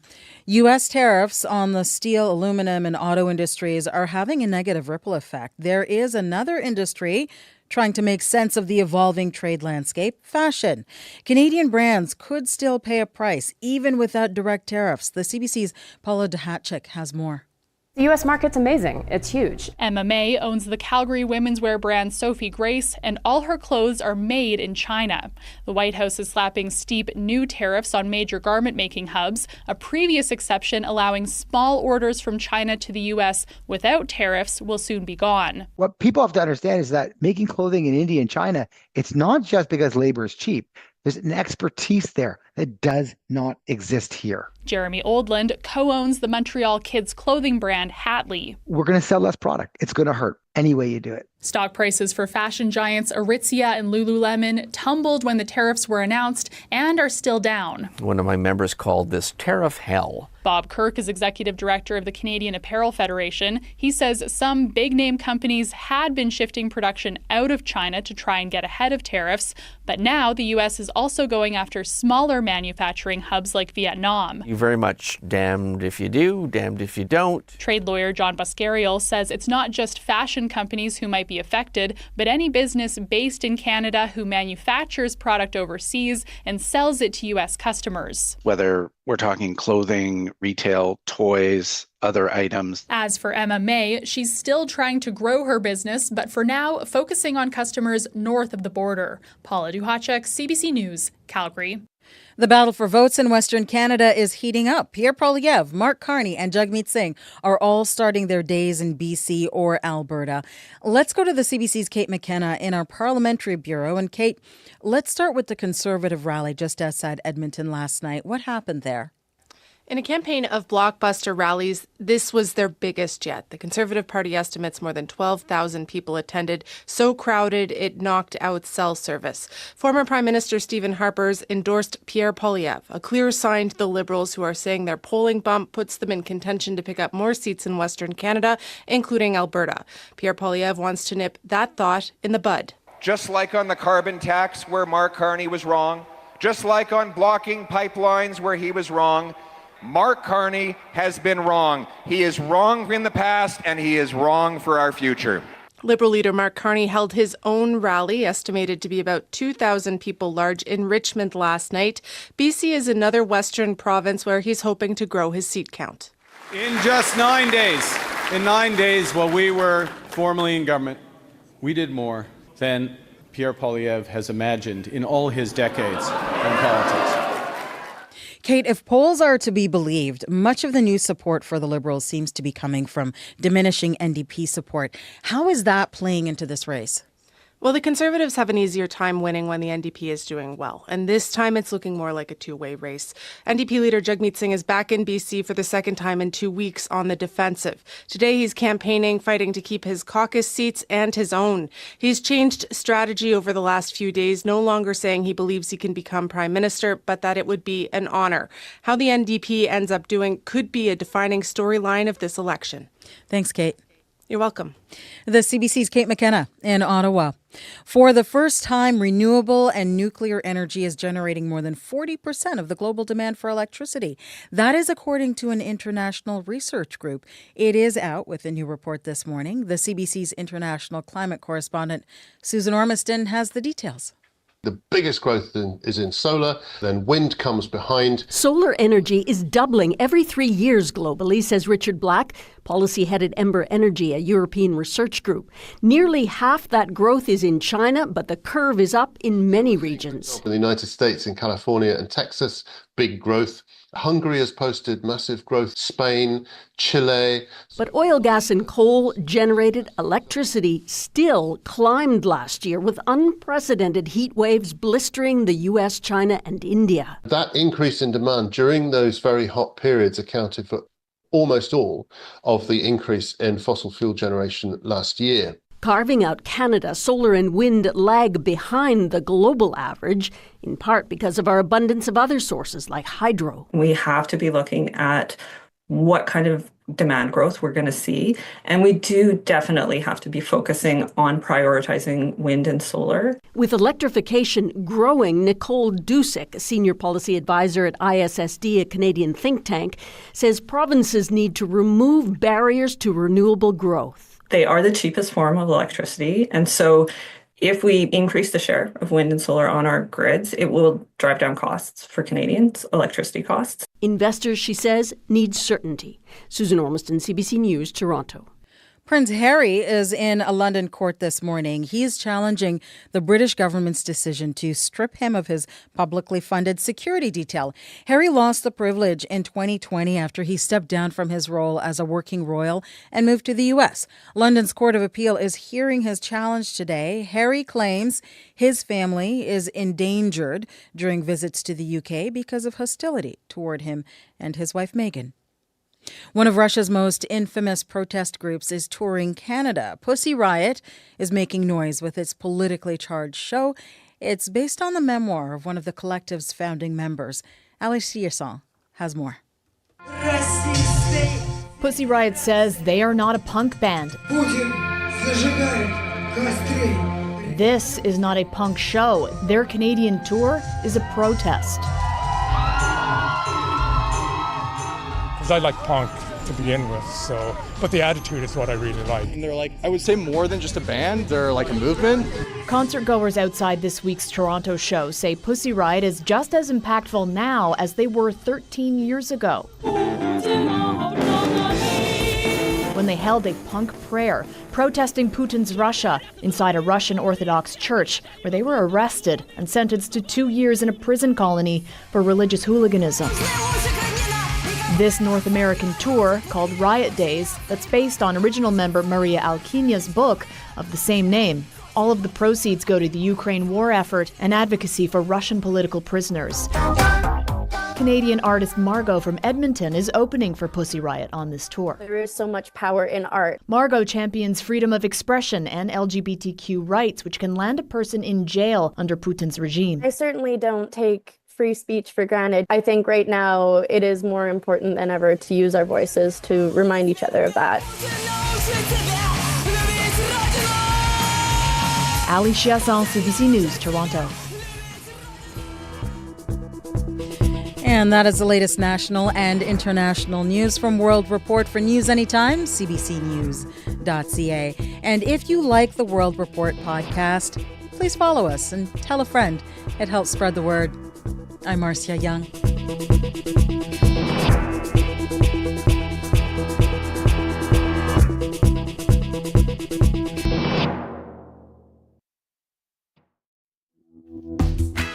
Welcome to Tuesday morning, everyone. It's mainly cloudy right now in Winnipeg. We're going to have a nice sunny day and a high of 8 degrees. Thanks for joining us. This is Information Radio on CBC 89.3 FM. Also at 9:90 a.m. on the app and on YouTube, wherever you're watching or finding us. Thanks for joining. A nice sunshine coming up over the downtown Winnipeg buildings right now. Well, coming up this hour on Information Radio, we are going to be looking at a past election. Almost 40 years ago, the biggest issue on the Canadian ballot was our relationship with the United States. And here we are, decades later, that relationship is in question again. But is the past repeating itself? Not quite. Stay tuned. We're going to have that conversation. Also this hour on the program, building community through poetry. We're going to hear about a group that focuses on writing and sharing their work in Punjabi. And then we have our political panel this morning. Our partisan panel today, our trio of Made in Manitoba veteran politicians will be joining us again. Today, we'll challenge them about why their party is the best for you on affordability. So we're going to hear their lens on whether or not they feel their parties are obligated to help Canadian households, and if so, how, and what measures they have in place as we compare and contrast the different parties' promises that have been made. So partisan panel here live at 7:45. Right now, 7:11, Heather Wells is in with our news headlines. Good morning. Good morning. Well, a First Nations leader still hopes for change 5 years after the death of Aisha Hudson. The 16-year-old was shot and killed by police April 8th, 2020, following a liquor store robbery and a high-speed chase. The officer who shot her was not charged. Assembly of Manitoba Chiefs Grand Chief Kyra Wilson says it's important for the inquest to get this right. We'll hear more from her coming up. And people in the McGregor area are shocked following a string of armed break-ins. RCMP say 3 break-ins were reported in the RM of North Norfolk early Sunday morning. One happened at the farm where Mark Klippenstein's cousin lives. He says his cousin woke up to see a group of intruders on the security cameras. Some were carrying weapons. We'll hear what happened next in our next local news coming up at 7:30. All right. Thank you, Heather. You're welcome. Well, as I mentioned, lots of sunshine expected today. Abby's in now with a look at our forecast. Hi, Abby. Good morning. Across the province, expect sunny conditions. We're already seeing sunrise in most of the regions, though we started a bit chilly to start the day, though we will be warming up as we get closer to your lunch break hours. So, keep that in mind. Be prepared. Looking at conditions for Winnipeg and surrounding areas at this time. -4 still in the city. Sunny skies already greeting your commute. It's a pleasant start to the day, I'll tell you. Clear conditions we're seeing now. That the winds coming from the south is making it a bit, some light breeze and nothing too extreme. And then we look ahead. We're going to see these sunny conditions that will be warming up to a high of 8 degrees tonight. The winds will stay light and breezy into the evening periods. So things, the sun should keep us comfortable throughout the day, Marcy, with us warming up close to 10 degrees today. Very nice if you're running this morning, actually, or walking in for an active commute or biking. 788-3093 if you see a problem, tell Corey. Skip it.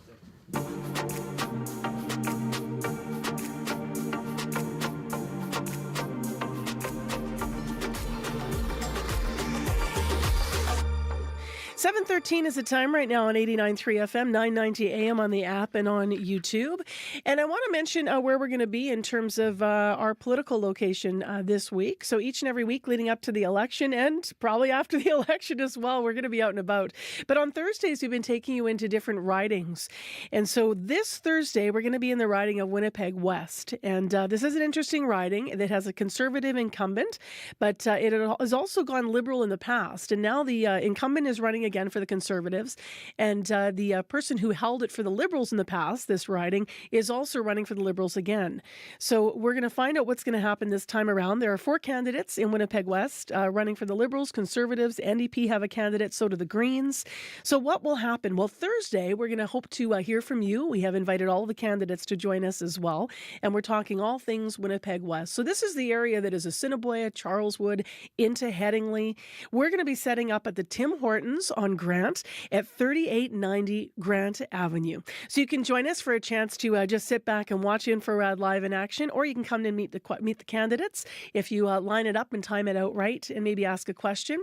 And sometimes that's tricky, so we always like to mention this a few times leading up to the day, because if you want to leave a question on our listener line, you can do that as well. And it's 204-788-3205. Once again, 204-788-3205.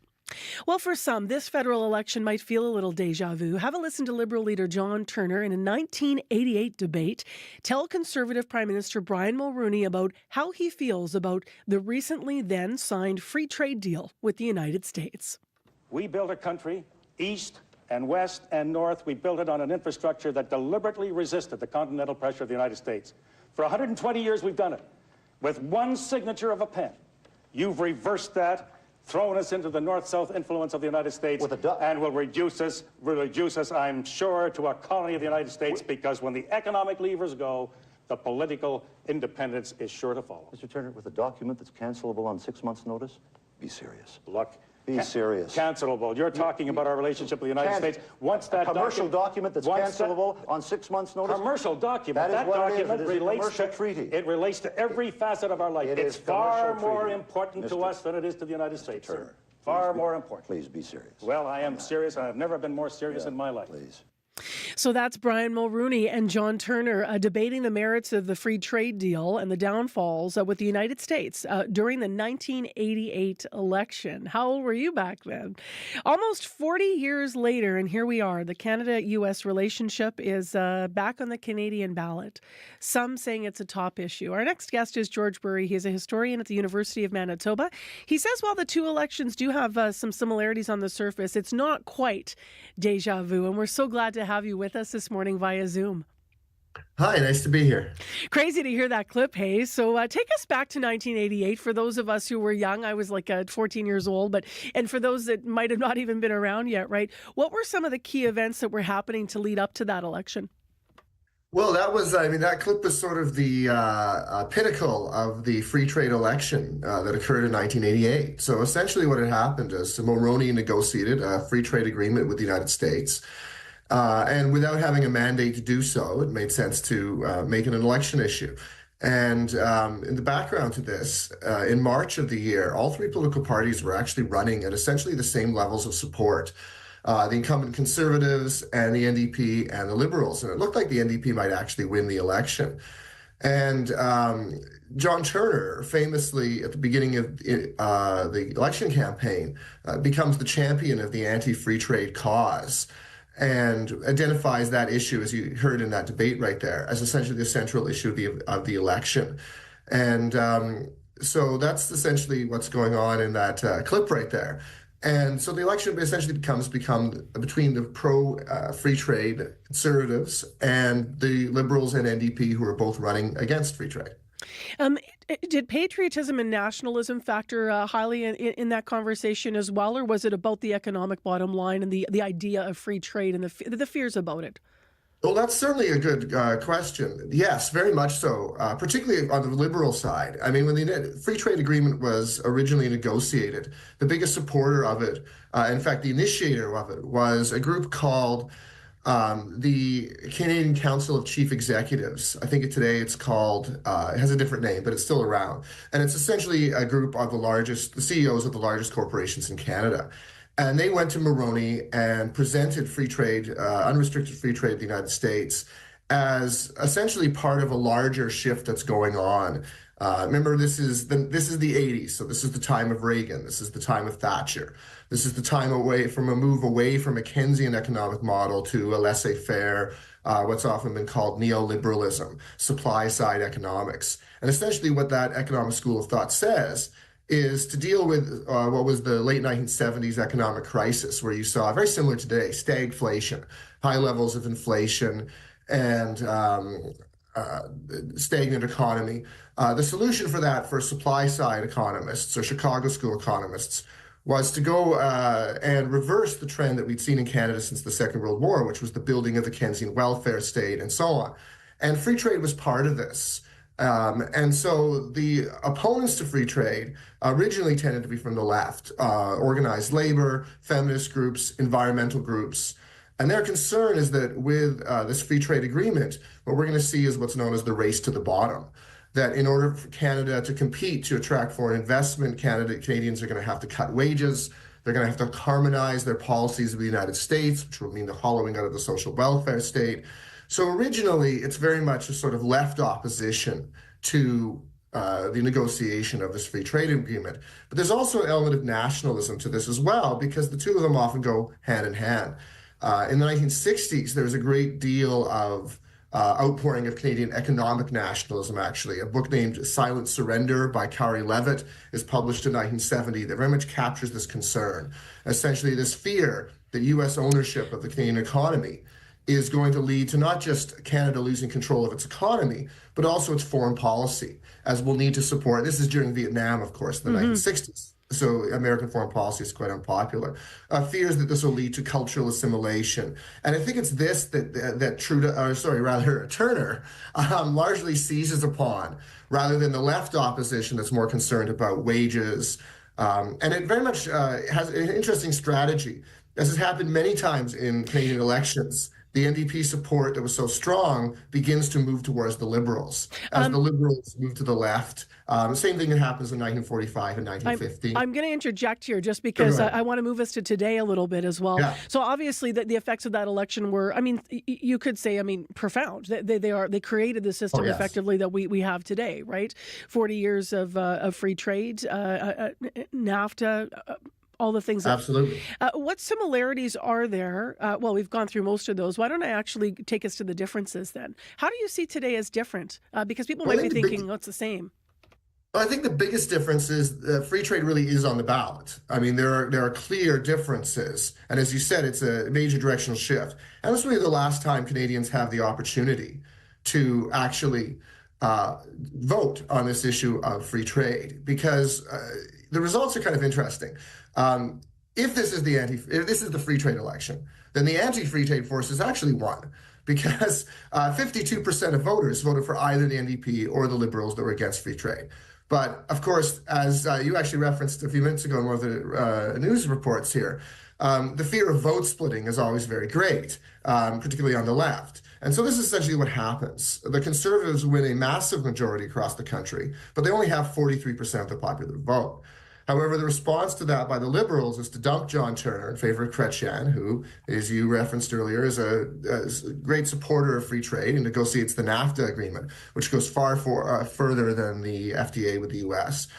And the NDP don't really maintain their opposition to free trade. They talk about renegotiating NAFTA, but they never really come out in favor of a return to the past. I just want to move us right. The difference. That's okay. The difference today is all three political parties are in favor of free trade. There is, unlike what we're seeing in, say, the United States, where there's a movement, obviously, that is currently in power, where free trade became an issue in 2016. And not just with Donald Trump, by the way, but Bernie Sanders was also in 2016 explicitly critical of free trade. So there really is no choice today. Canada has largely, and the debate between the three political parties today seems to be largely personality driven. Who is the best prime minister to negotiate with Donald Trump? Who is going to be able to get the best deal of the United States? Rather than what we've seen happen in other countries, including the U.S., which is a broader reconsideration of whether or not the free trade era is in fact coming to an end or not. Some people, I'm sure you've heard this, George, some are calling this election the most important election since 1988. People are pulling that year out. What's your take on that? Well, as I said before, when you have all three political parties that are essentially promoting the same economic policies, it's really hard to say how it could be that an important election, given that all three political parties have essentially pledged to do exactly the same thing while in office, which is to try to somehow convince Donald Trump to reverse his policies and not pursue a tariff-based approach. Leave it there. We'll talk again. So interesting. I heard a lot of those clips this morning. We only played part of it, but it's really interesting to hear how the different positions sound today. Appreciate your time, George. Thank you so much. Okay, thank you. That is George Burry. He's a history instructor at the University of Manitoba.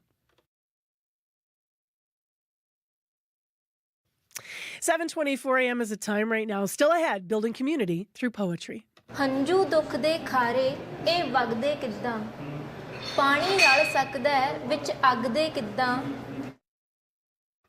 So, did you lean in and have a listen? We're going to meet a group of Winnipeggers who share their works in Punjabi and other South Asian languages. And we listened to a bit of that work, but we're going to learn all about that and what's behind it. Our community reporter with a special story coming up for us at 7:40. Right now, it's time for morning sports. Scott Regier joins us live. Good morning. Hey there, Marcy. So there's been a lot of wins for the Jets this season. Last night's over St. Louis was probably among, according to fans here, the most impressive. What do you think? Yeah. Oh, absolutely. Against the St. Louis Blues, who, since the Four Nations face-off tournament, have been the best team in the league. They were on a 12-game heater, longest winning streak of any team in the league. They'd scored more goals than any team in the NHL since that Four Nations face-off. But what happened? 3-1 win for the Jets, where they held the high-scoring Blues to but 15 shots and that single goal. So, certainly one of the more impressive victories for Winnipeg so far. Head coach Scott Arniel admits that it sounds like a broken record. The record's great, but it's not what his team is focused on. It's gratifying, but it's stuff for after the year. We're still after something here. We're still trying to get that division, and this was another step towards it. It's amazing that we're at game 53 and we still haven't clinched the division. That's how good our division is. But you know what? It's a great accomplishment. But like we keep talking about, I know you guys don't like to hear it. It's move on, get on to the next one. Yeah, you heard Arniel say we're game 53. He meant win 53, which is a high watermark for the organization. Mm-hmm. Never had so many, but because they're in this very tough division, still haven't clinched it, even though they're in the running for the President's Trophy as the best team in the league during the regular season. So all of that said, they're trying to dispose of Dallas, who they'll play on Thursday. Over to baseball now, where the Blue Jays weren't bad last night in Boston. Yeah, that was a curiously written intro to that story. And apologies for that, Marcy, but they weren't bad. That's your quote, weren't bad, by the way. That's right. That's right, yeah. 6-2 win at Fenway Park in chilly, misty conditions. Vladdy Guerrero Jr., he saw the ball just fine. He hit a couple of singles. He scored a run in his first game since agreeing to that $500 million contract extension. Plenty of money then to pay for those bespoke face covers he and his teammates were wearing to combat the elements, and they'll need them again today at Fenway as temperatures will be near freezing. Meanwhile, a different chill, Marcy. Yesterday in Washington, D.C., Mookie Betts and the World Series champion Dodgers were welcomed to the White House. The trip came a month after a Defense Department webpage describing former Dodger great Jackie Robinson's military service was taken down as part of the Trump administration's efforts to remove content singling out contributions made by minority groups. Although the webpage was later restored, some wondered whether Betts, the Dodgers' lone black player, would accept yesterday's invitation to see the president. He did, saying it was about being with his teammates. These are the stories that we'll get to tell, when we're done playing, and years from now we can call each other or see each other at random places. We can talk about stuff like this. So these are essentially the people we kind of do life with. And so you definitely have to be there for them and just have fun with them no matter where you are.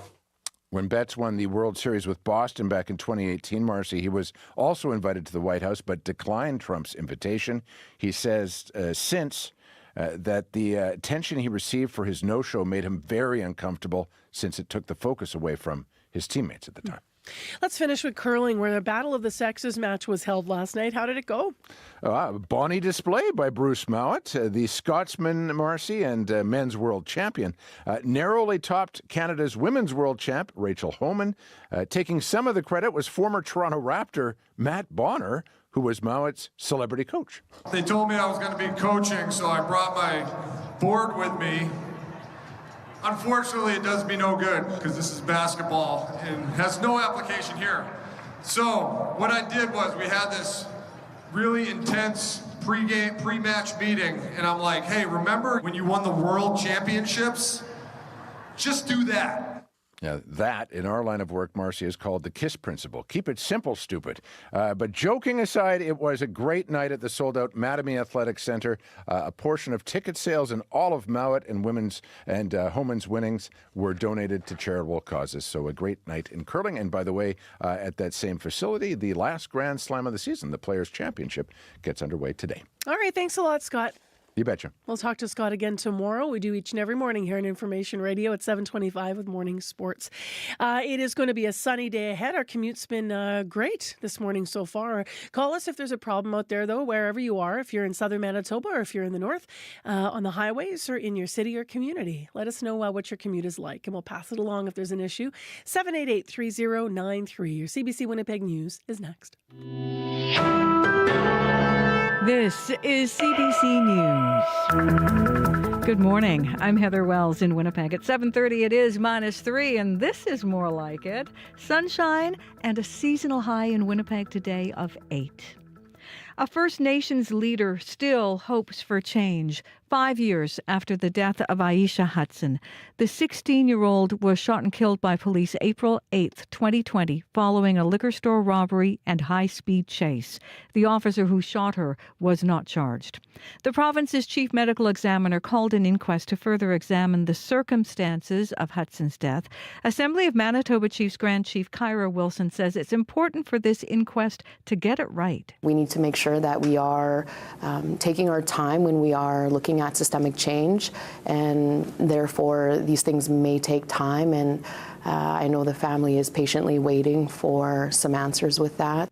Dates and details for the inquest are still being finalized. A current MP and a former MP are competing against each other again in the newly renamed riding of Winnipeg West. It is the third consecutive contest between Conservative Marty Morantz and Liberal Doug Ailofson. CBC's Bartley Kivas reports. How's the family? Oh, everybody's doing well. On a residential street in Westwood, Earl Clausen has pledged his vote to Marty Morantz and the Conservatives. They're a little bit more realistic about how things are going, more in tune with the people, I think. Everybody loves it. Hi. Not everyone on the street's in love with Pierre Poilievre. Jenna Rapai has voted Green and NDP in the past. She plans to support Mark Carney and vote for Liberal Doug Ailofson. I'm really actually rather excited about our current sort of acting prime minister who has a banking background. This is a rematch of a rematch between Ailofson and Morantz. The Conservative won by 460 votes in 2021, but Liberal support is up in the polls, and if that holds, it could be another close race on election night. Bartley Kivas, CBC News, Winnipeg. Two other candidates are running in Winnipeg West, Avery Selby-Lyons for the NDP and Dennis Bayomi for the Greens. You can hear the latest on the federal election and other national and international news coming up on World Report at 8. People in the McGregor area are shocked following a string of armed break-ins. RCMP say 3 break-ins were reported in the rural municipality of North Norfolk early Sunday morning. One happened at the farm where Mark Klippenstein's cousin lives. Klippenstein says his cousin woke up about 3 in the morning, spotting a group of intruders on his security camera. Some were carrying weapons. Klippenstein says they left after his cousin turned on the lights. Video footage was later posted on social media, and he says people in the community are shaken. Thieving is rural life out here, which is, it shouldn't be, but that's just how it is, and nothing really seems to get done about it. But I think now with the cameras, to just have that footage and see that footage of what they were doing is really shocking. RCMP say the suspect stole vehicles and power tools from the properties. A pedestrian who was hit by a van last month is upset with charges laid against the driver. Margaret Kobenis was struck on Osborne near Mulvey. The driver took off. Police say he turned himself in last week. He is a City of Winnipeg employee and had been driving a city work vehicle. Kobenis is shocked the driver only faces charges under the Highway Traffic Act. It's not fair. This guy almost killed me with his vehicle, and he knew that. That's why it took him a whole month to turn himself in.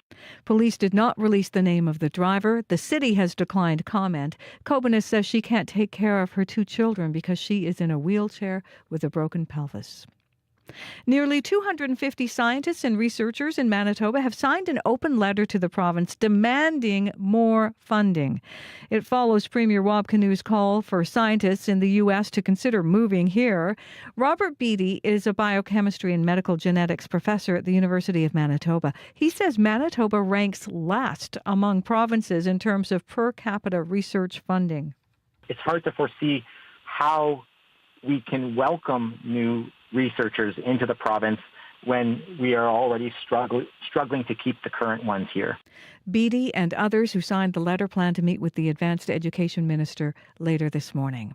More than 330 MGEU members who work for Métis and Michif Child and Family Services will be back on the job today.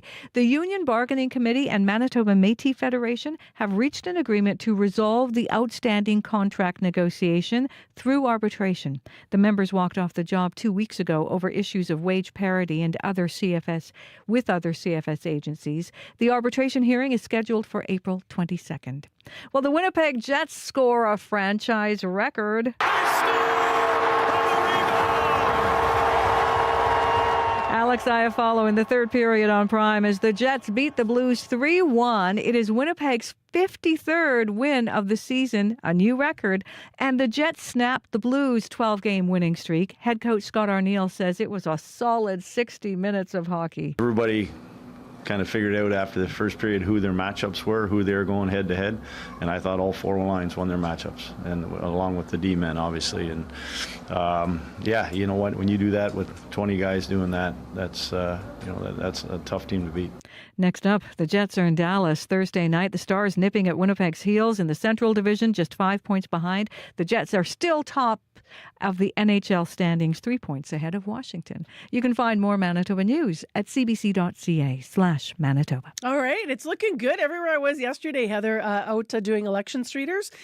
People were wearing hockey gear. Yeah. Like Jets toques and hats and jerseys. And yeah, people are in full mode now. I love it. Getting ready for the playoffs. Mm-hmm, for sure. All right. Thank you. You're welcome. Let's get into the forecast now. It's because the NHL goes so long now into the season. I always find that right when people are getting excited for the playoffs, we're also getting excited for the real turn to spring. So cold winter sport goes out and the beautiful weather comes in. That's going to be the case this week for sure. Today's a bit of a nice turn, and Abby's here with our regional forecast. Yeah, that nice sun is a mix of sunny skies with temperatures climbing into the single-digit regions. We're going to see it get warm, close to 10 degrees in some areas today. Right now, Winnipeg, we are at -3. Clear conditions. The sun already made its appearance. Light south breeze will warm up to 8 degrees. Some clouds will roll in overnight. Temperatures will stay near 0 degrees. And then for the Pembina Valley region, we're seeing temperatures around -5 at this time. Also having sunny conditions already in that part of the province, warming up to 10 degrees. In western Manitoba, Brandon is at -4, warming up to 4 degrees. Rain showers expected tonight. Temperatures also will be staying near 0 overnight. In the Parkland region, Dauphin, you're sitting at -11. Sunny at the moment. It feels colder with the wind chill factored in. However, you're going to be warming up to 5 degrees later with rain and freezing rain possible tonight, and temperatures also getting close to 0 as you get into the overnight period.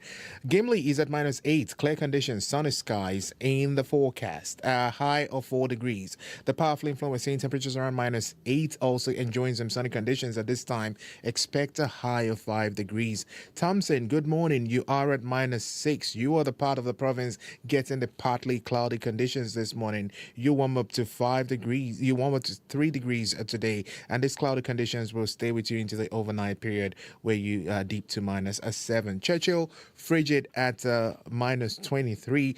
The sun is already up there. However, it's not warming things up. You only get to -10 today, but the wind chill this morning feels like -32. So frostbite is still in play in that part of the province. So in summary, Marcy, we're looking at sunny skies, a bit of breezy conditions from Winnipeg to most of the southern regions, and then some clouds will be get as you get closer to the Thompson region. You see some cloudy conditions while Churchill stays chilly this morning. All right, Abby, thank you. Thank you.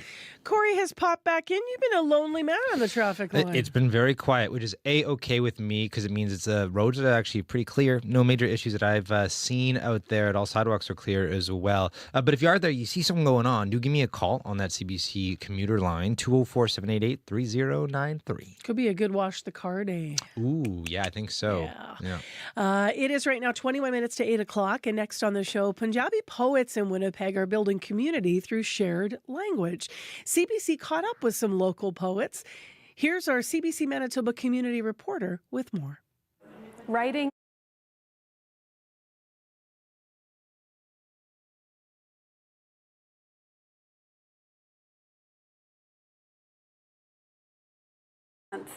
South Asian poets share their works written in languages like Urdu, Punjabi, and even English. मुझे समझाते रहे ये दोस्त कि लड़की बदल जाती है. My first poem was in or Shayari is in Hindi. So basically it's telling us about how people blame girls that they change. Nice. So it's just that, you know, back and forth between girls and boys. My name is Gagandeep Singh, and I started Canadian Mushaira about 8 months ago because I was missing to share my thoughts with someone. Like back home, we used to have poetry events, but I couldn't find such events here, especially for my language. I am Sukhpreet Kaur. I think there was like a space, like there was an empty gap that needed to be filled. मेरा नाम सुखप्रीत है मैं ਤੁਹਾਨੂੰ ਆ ਕਵਿਤਾ ਪੜ੍ਹ ਕੇ ਸੁਣਾਉਣ ਲੱਗੀ ਹਾਂ ਇਹ ਮੈਂ ਲਿਖੀ ਸੀ ਫੋਕਸ ਬੈਠ ਕੇ ਲਿਖੀ ਸੀ So many of us came right when we were 18 like out of high school and again like very lonely like people don't get to like connect with other people as easy ਜਾਦੀਆਂ ਨਾ ਕਿਸੇ ਵੀ ਪਿੰਡ ਦੀ ਰਾਣੀ ਬਾਬਾ ਨਾ ਕਿਸੇ ਵੀ ਪਿੰਡ ਦੀ ਰਾਣੀ ਬਾਬਾ My name is Prince Hajra. When I was in India I used to go in mushairas and perform my poetry. ਸਤਿ ਸ਼੍ਰੀ ਅਕਾਲ ਜੀ ਸਾਰਿਆਂ ਨੂੰ ਮੇਰਾ ਨਾਮ ਪ੍ਰਿੰਸ ਹੈ ਤੇ ਮੈਂ ਆਪਣੀਆਂ ਦੋ ਪੋਇਟਰੀਆਂ ਛੋਟੀਆਂ ਤੁਹਾਨੂੰ ਸੁਣਾਉਂਗਾ I just came 5 months ago to Winnipeg and when I came I was a little bit scared how can I perform and how can I connect with my poetry ਤੇ ਮੈਂ ਤੁਹਾਨੂੰ ਇੱਕ ਛੋਟੀ ਜਿਹੀ ਆਪਣੀ ਕਵਿਤਾ ਸੁਣਾ ਰਿਹਾ ਕਵਿਤਾ ਹੈ ਕਿ ਪੋ ਮਹੀਨੇ ਹਾੜ ਦਾ ਸੂਰਜ ਸੇਕਿਆ ਸੀ people so much love Punjabi poems here ਸੀ ਅੱਜ ਮੈਂ ਉਸ ਨੂੰ ਹੋਰ ਕਿਸੇ ਨਾਲ ਵੇਖਿਆ ਸੀ Thank you. My name is Jashandeep Singh. ਖਵਾ ਵੀ ਦਿੰਦੇ ਦੋ ਚਾਰ ਹੱਕ ਖਵਾ ਵੀ ਦਿੰਦੇ You are trying to take our rights away. We could have given a couple of rights away even if we had a hope that you would feel full after that, but your hunger is never gonna end, so we won't even give you that. And the last line is like you're like why are there's it won't translate actually. My name is Yasmin Garg and I am an international student at the University of Winnipeg. I recently published my first poetry book. My second poem is called The Eyes of a Child. It goes like this. Remember when as a child you were fascinated by the stars that formed countless different shapes as you gazed at them from afar. My poems are in English. That's what I exclusively write in for now. Some other poets were talking about some of the challenges of like translating things. Do you have that like with trying to find the right words for something in English? To be honest, this is what comes naturally to me. Like writing in English is what I'm habitual to at this point since I've been writing for like years now. So that is what I am most comfortable with. If I would say I would be having more problems writing in my own language. ਸਤਿ ਸ਼੍ਰੀ ਅਕਾਲ ਜੀ ਸਾਰਿਆਂ ਨੂੰ ਮੇਰਾ ਨਾਮ ਮਨਤਪ੍ਰੀਤ ਕੌਰ ਹੈ ਤੇ ਅੱਜ ਜੋ ਕਵਿਤਾ ਮੈਂ ਸੁਣਾਉਣ ਜਾ ਰਹੀ My name is Manatpreet Kaur and I am an international student from India. So I'm just telling my lover that, oh, you're so great and I'm not worthy of you. What's it like sharing your poems with this community? I guess that inspires me to write more and more because I love how they love my poems.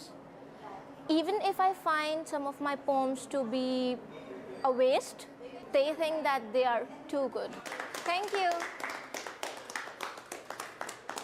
The Canadian Mushaira is in Winnipeg, but it's actually going to be taking place in other cities across Canada in the near future. Shanley Vidal, CBC News, Winnipeg. So that is CBC's community reporter, Shanley Vidal.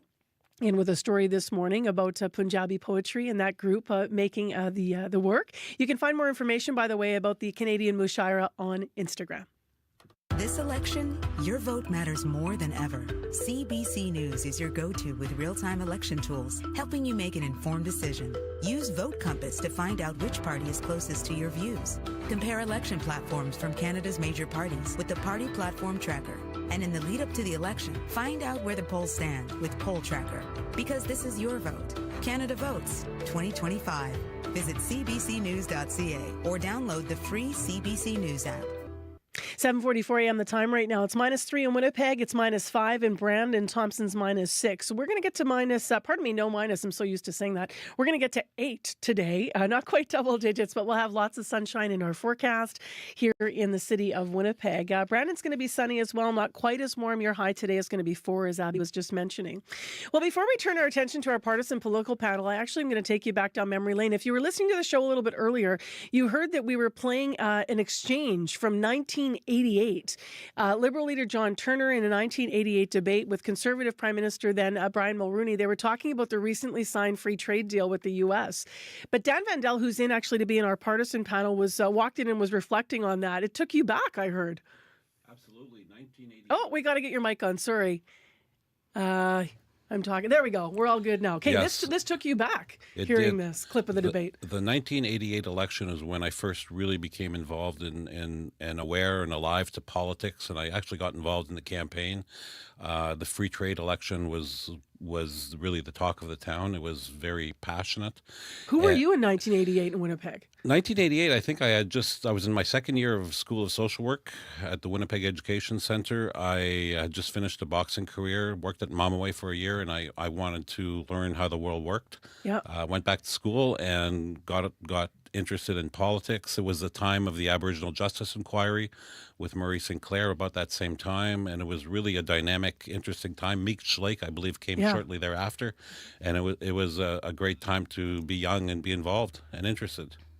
Really, really interesting. I think there's going to be a lot of people writing in after hearing that sort of archival clip from that year and comparing and contrasting what's the same and different, because we're all talking about our relationship with the States. Exactly. Yeah. Well, Dan Vandel is here actually to talk about affordability today as part of our partisan panel. So we're going to switch gears now and formally then introduce our whole panel that's now up and with us. We are into the federal election, week 3. There's so much going on. And today we are going to focus on affordability. So how's that looking in your life? The price of homes, the lack of jobs, the cost of groceries, all of this set across, of course, to the backdrop of tariffs, counter tariffs, and the impact on Canadian automakers recently, steelworkers, farmers as well. You might be wondering about your bottom line. So we're going to look at that. What are the political parties offering you? What promises are there for your family? And which government party is going to make life more affordable? Our weekly political panel is all here to help us talk about this. All of them political veterans and devoted Manitobans. Via Zoom this morning, and I think we're going to just hear the audio from Dorothy Doby, who's a former Conservative MP for Winnipeg South and former Parliamentary Secretary. Good morning again, Dorothy. Good morning. Also with us in studio, Erin Selby's been here with us, a former NDP MLA for Southdale here in Winnipeg. Good morning to you. Good morning. And then, of course, we just heard from Dan Vandel, who's in his final weeks, actually. You're talking about the beginning of your campaign, your career. Right. Now you're at the other end. Final weeks as a Liberal MP for St. Boniface, St. Vital. Yeah. So let's just start with kind of an ideological question. And I'm going to start with you, Dorothy. What obligation does a government have to make sure everyone can pay the bills, in your view? Well, I think to get out of the way is the first obligation. I mean, if we keep adding regulation after regulation, if we keep taxing people to the point where they have no disposable income, we're not doing anybody any favors. So I really feel that we've got way too much government right now, and we need to back off a little bit. Erin, how do you answer that question, the obligation to people? Absolutely, we have to worry about people. You know, we've seen that powerful, wealthy people have had government for a long time. Now it's time for the people to be able to have a say in it. We're the only party that's talking about expanding pharmacare. We're the only party talking about a renter's bill of rights. We're talking about retrofitting home, taking the GST off of heat and Canadian-made cars. We're talking about expanding EI because we know there's going to probably be job losses with these tariffs. And also to cap grocery prices. It's one thing to worry about your taxes at the end of the year, but every single day when you're at the grocery store, that's where you need to see a little bit of a break, and capping grocery prices on staples is going to make a huge difference for people. Dan Vandel, what's the government's obligation to help people with the bottom line? We have two different opinions on the table. Absolutely get involved and get out of the way and, watch taxation, which we'll revisit, by the way, Dorothy. I'll come back to you. But Dan, what do you have to say? I think we have a great responsibility to take care of those who are less fortunate. I think we all got into politics because we want to help the lives of people. And the best way, you can't tell me that $10 a day daycare, Canada Child Benefit, school food programs do not help those that need it the most. And actually, a confident government invests in its citizens, and that's exactly what we're going to do. Dorothy, what's your response to that? That maybe by you saying there was to get out of the way and government doesn't need to be always involved in everything. Does that mean no food programs and benefits and some of these things? No, it doesn't. No, that's just nonsense.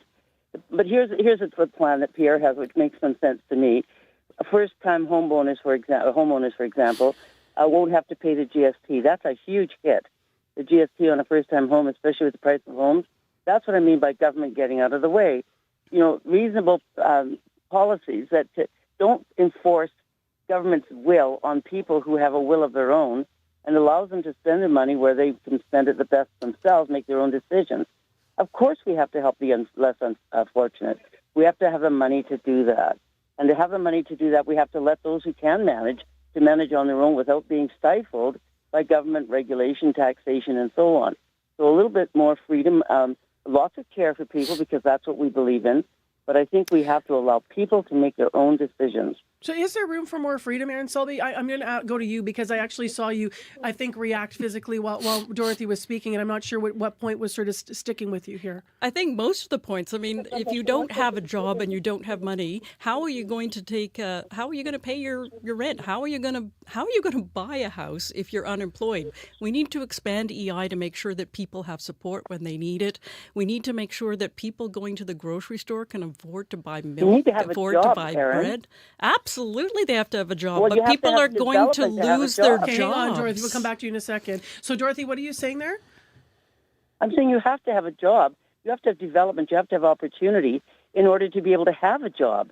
And that means the government has to get out of the way and let business and individuals do what they can. People are enterprising. They're creative. They have good brains. Let them do it. We're not smarter than they are. We're just government. Government, as I said before, is not God. So what's the line, though, where people are overstepping? Because you're talking about people with means already, Dorothy, and being sort of, let us go our own way and do our own things. So we're talking about different. So what's the line for you where you see overstepping for government? And then we'll go to you, Dan, here.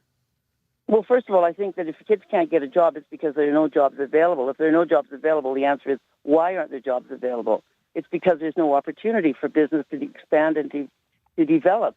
And unless they can do that, nobody can get a job. Nobody can. Nobody's rich. Even the rich get poor because we're busy looking after. And by the way, that's not me. I'm not one of them.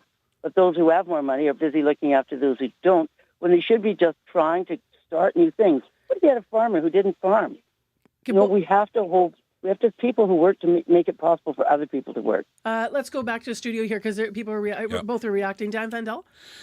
Yeah, listen, as far as jobs, there's been more jobs created in the last 5 years than there have been in any previous 5-year period in Canadian history. There's been a lot of jobs created, while at the same time, we're helping the less fortunate. So there's room to do both.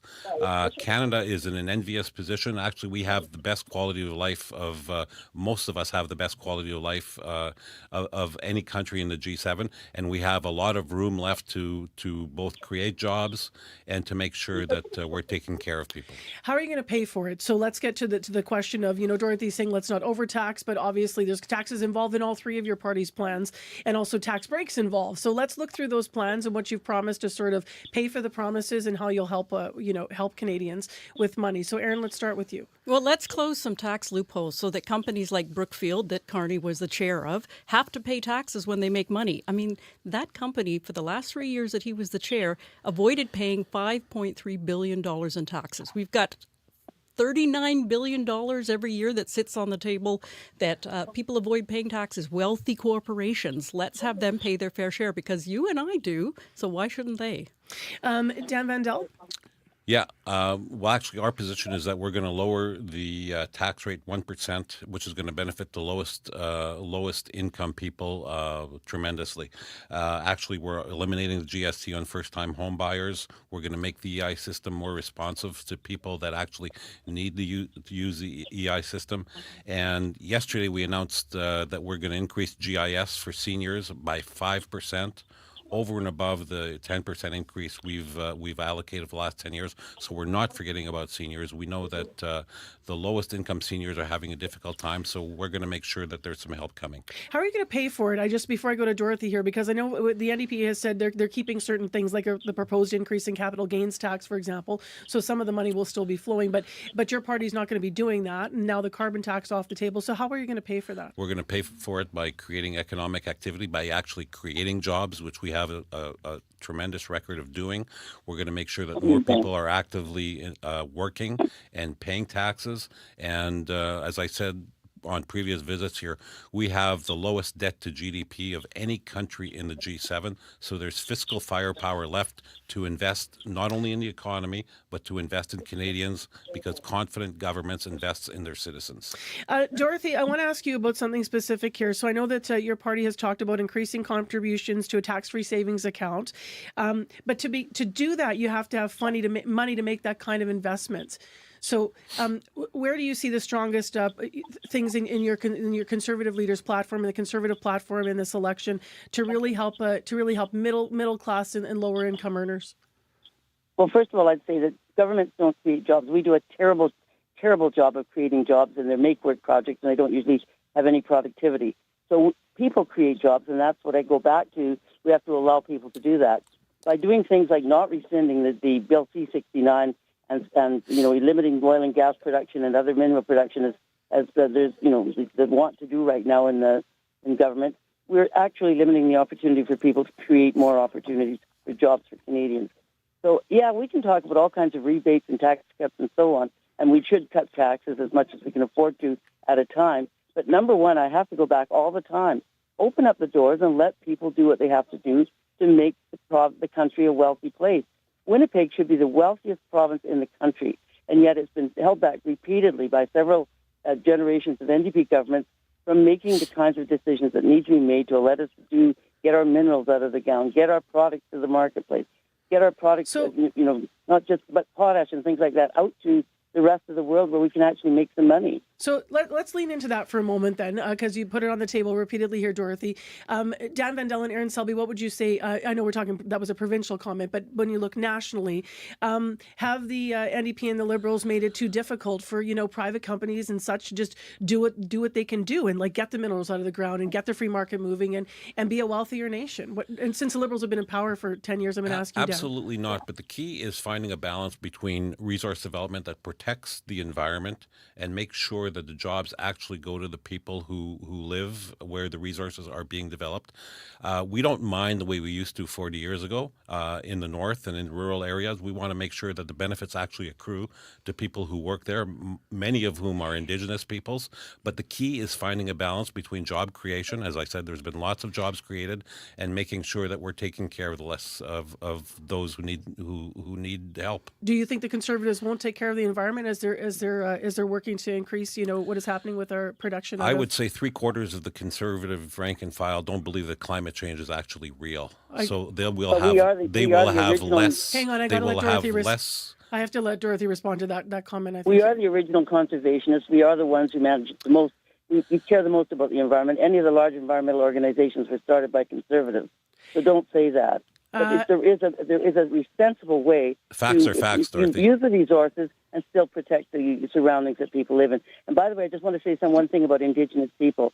They are dying to build an economy, and your policies are holding them back. Absolutely, they are. Absolutely, but not at the expense of the environment. I can guarantee that. And also Indigenous communities want to share in the profits that are coming off of their land, not just exploiting it. But I have to say, everybody keeps talking about cutting taxes, cutting services. As soon as you say that, you are not keeping pharmacare in place. You are not talking about dental care. You can't cut taxes like Dorothy's talking about and still protect people. We'll leave our partisan panel there for this week. They're back next week. Thank you three. Dorothy Doby, thank you. Thank you, and it's always fun to talk to the guys. Aaron Selby, thank you. Thank you. Dan Vandal. Heather Wells, quick headlines here. Well, a First Nations leader still hopes for change. 5 years after the death of Aisha Hudson, the 16-year-old was shot and killed by police April 8th, 2020, following a liquor store robbery and high-speed chase. The officer who shot her was not charged. Assembly of Manitoba Chiefs Grand Chief Kyra Wilson says it's important for this inquest to get it right. We'll hear more in our next local news coming up at 8:30. All right, thank you, Heather. We have more actually on that story coming up after 8 as well. And then we're going to share some of your comments coming in. We asked, what do you debate around your kitchen tables? Why? Because we want to send you the debaters at the Comedy Festival coming up in Winnipeg later this month. Right now, -3 as we head to the 8 o'clock hour, and World Report is next, your latest in national and international news.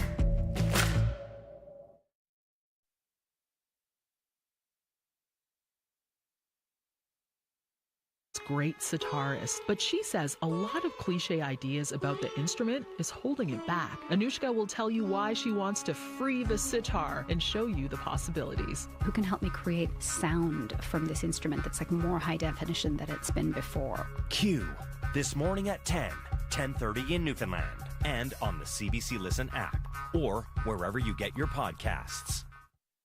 The CBC News is next. Coming up in half an hour, it's The Current. I'm Mark Kelly. Younger voters can be elusive, a demographic largely underrepresented at the polls. But with the cost of living rising, housing hard to come by, and tensions with the U.S., this election could be different. We talked to a panel of Gen Z voters coming up on The Current. This is World Report. Good morning. I'm Marcia Young. The United States and China are the world's biggest economies, and each is using their sizable economic weight to trade tariffs like punches. But Trump is threatening another blow, and the rhetoric coming out of Beijing is sounding less measured, a little less tit for tat, and a lot more willing to see this trade war through to the end. Yenna Lee has the latest on China's reaction. Chinese officials are hitting back at US President Donald Trump's latest threats with some of the strongest language we've seen since his return to the White House. A spokesperson from the Chinese Ministry of Foreign Affairs is accusing the US of being unwilling to sit down and talk. If the US insists on waging the tariffs war and trade war regardless of the interests of both countries and the international community, China will play along to the end. Until now, Beijing has actually given a measured response. Trump announced a 10% tariff in February, then another 10% in March, and each time China announced targeted retaliatory measures, showing its willingness to negotiate and its capability to react.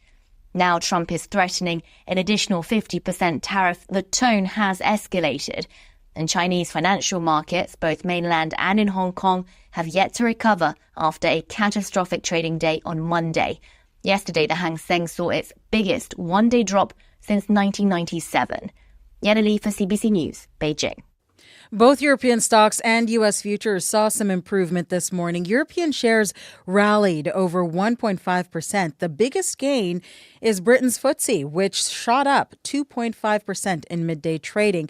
And after dropping to their lowest levels in over a year yesterday, U.S. futures are pointing to a positive opening for Wall Street today. The S&P, Dow, and NASDAQ futures are all up. Economists say the up and down swings of the indexes are partly due to investors holding out hope that negotiations will stop U.S. tariffs.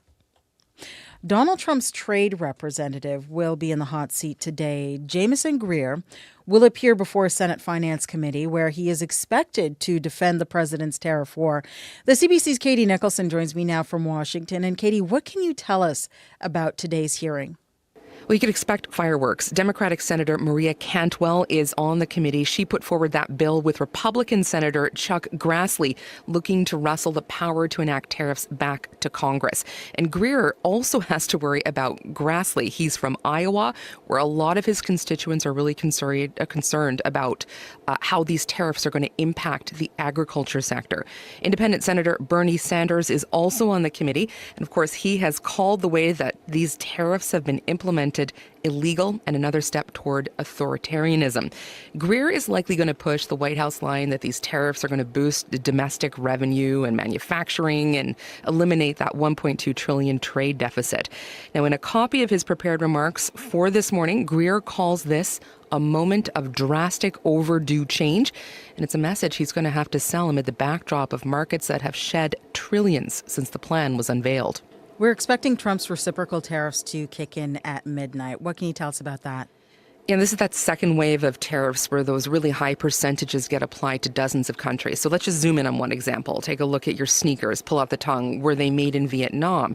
Well, for Americans, that's going to be subject to a 46% charge. So big fear is obviously around how this is going to affect business bottom lines and consumer spending amid growing fears of a U.S. and global recession.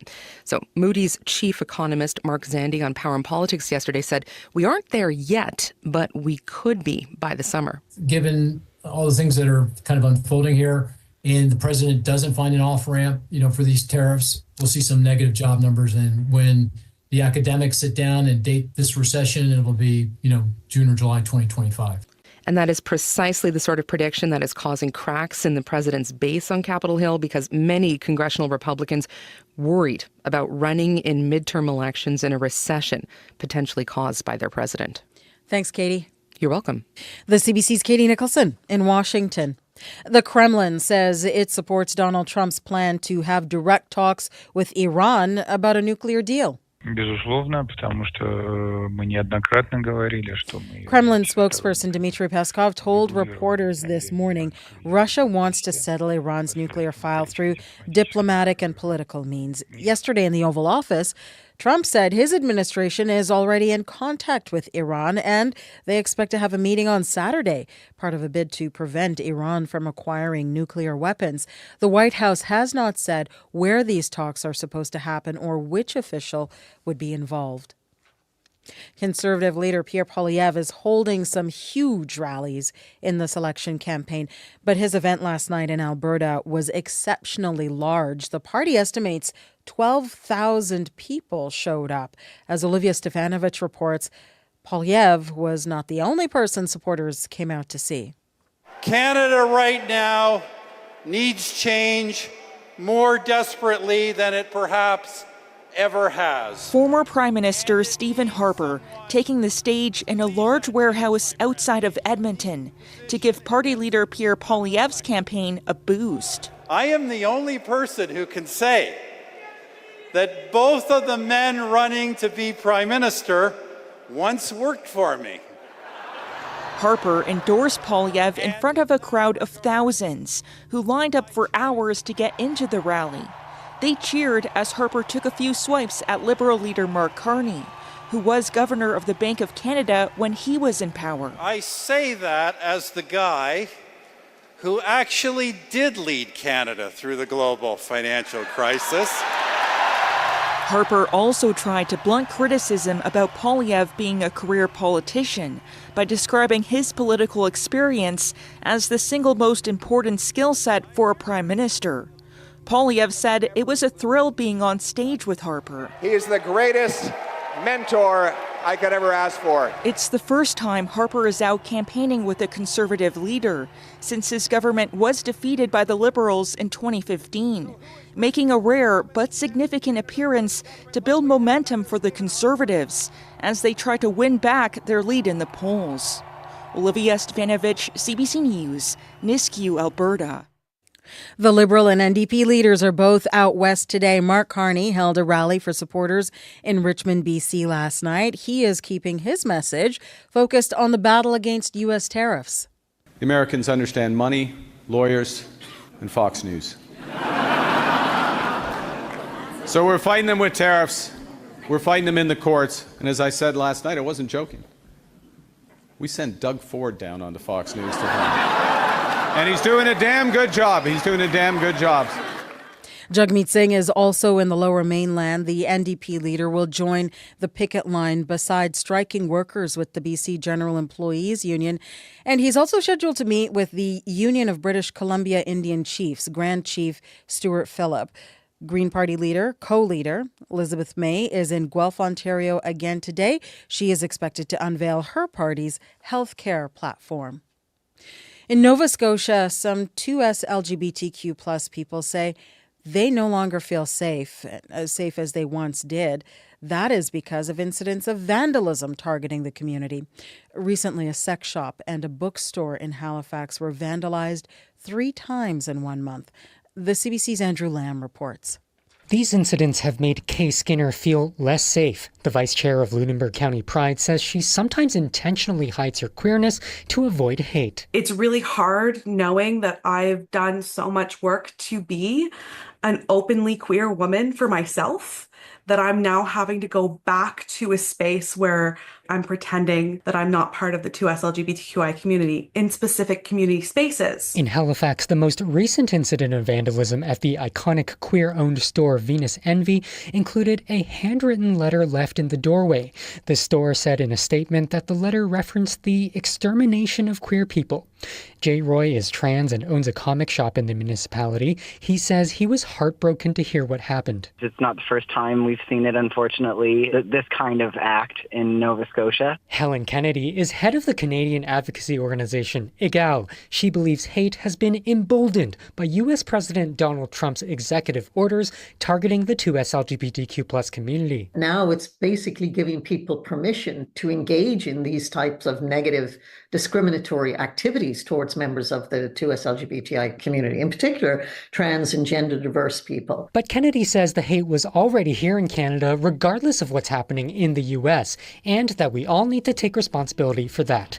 Andrew Lamb, CBC News, Halifax. And that is the latest national and international news from World Report. I'm Marcia Young.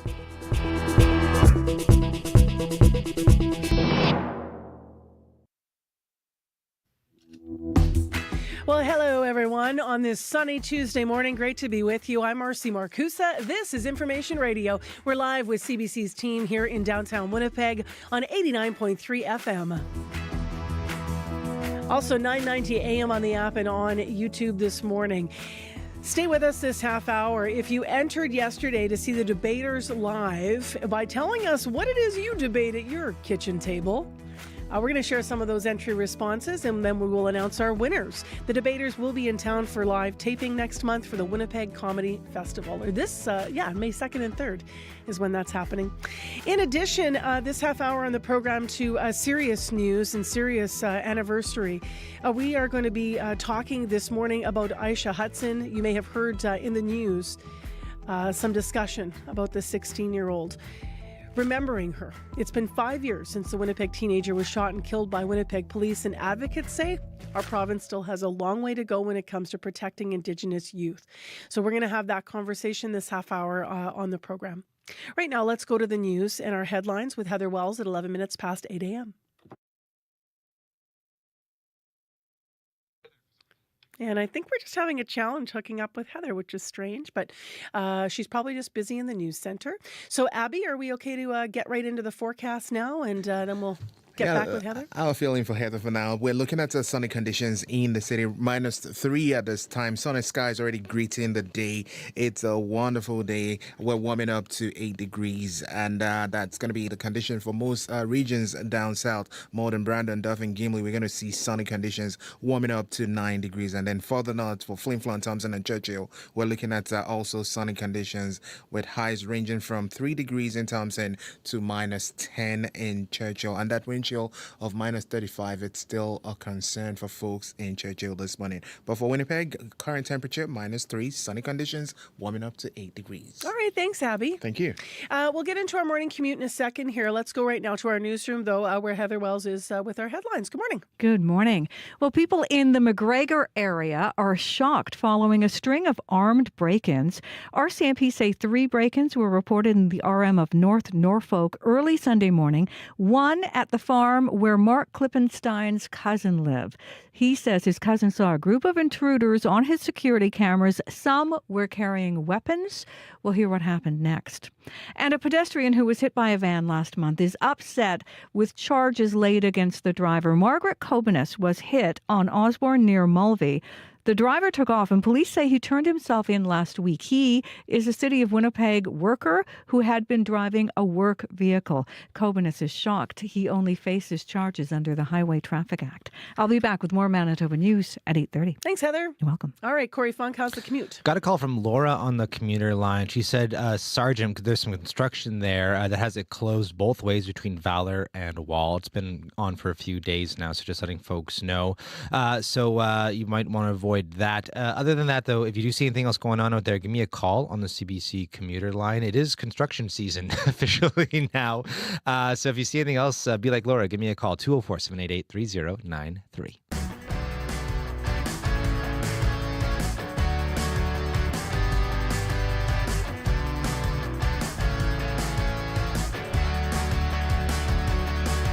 All right, well, who doesn't need something fun in these troubled times? We have something fun for you. The debaters are coming to town. They're doing a live taping for the Winnipeg Comedy Festival. So you can catch them in Winnipeg at Jubilee Place in the Mennonite Brethren Collegiate Institute, May 2nd and 3rd.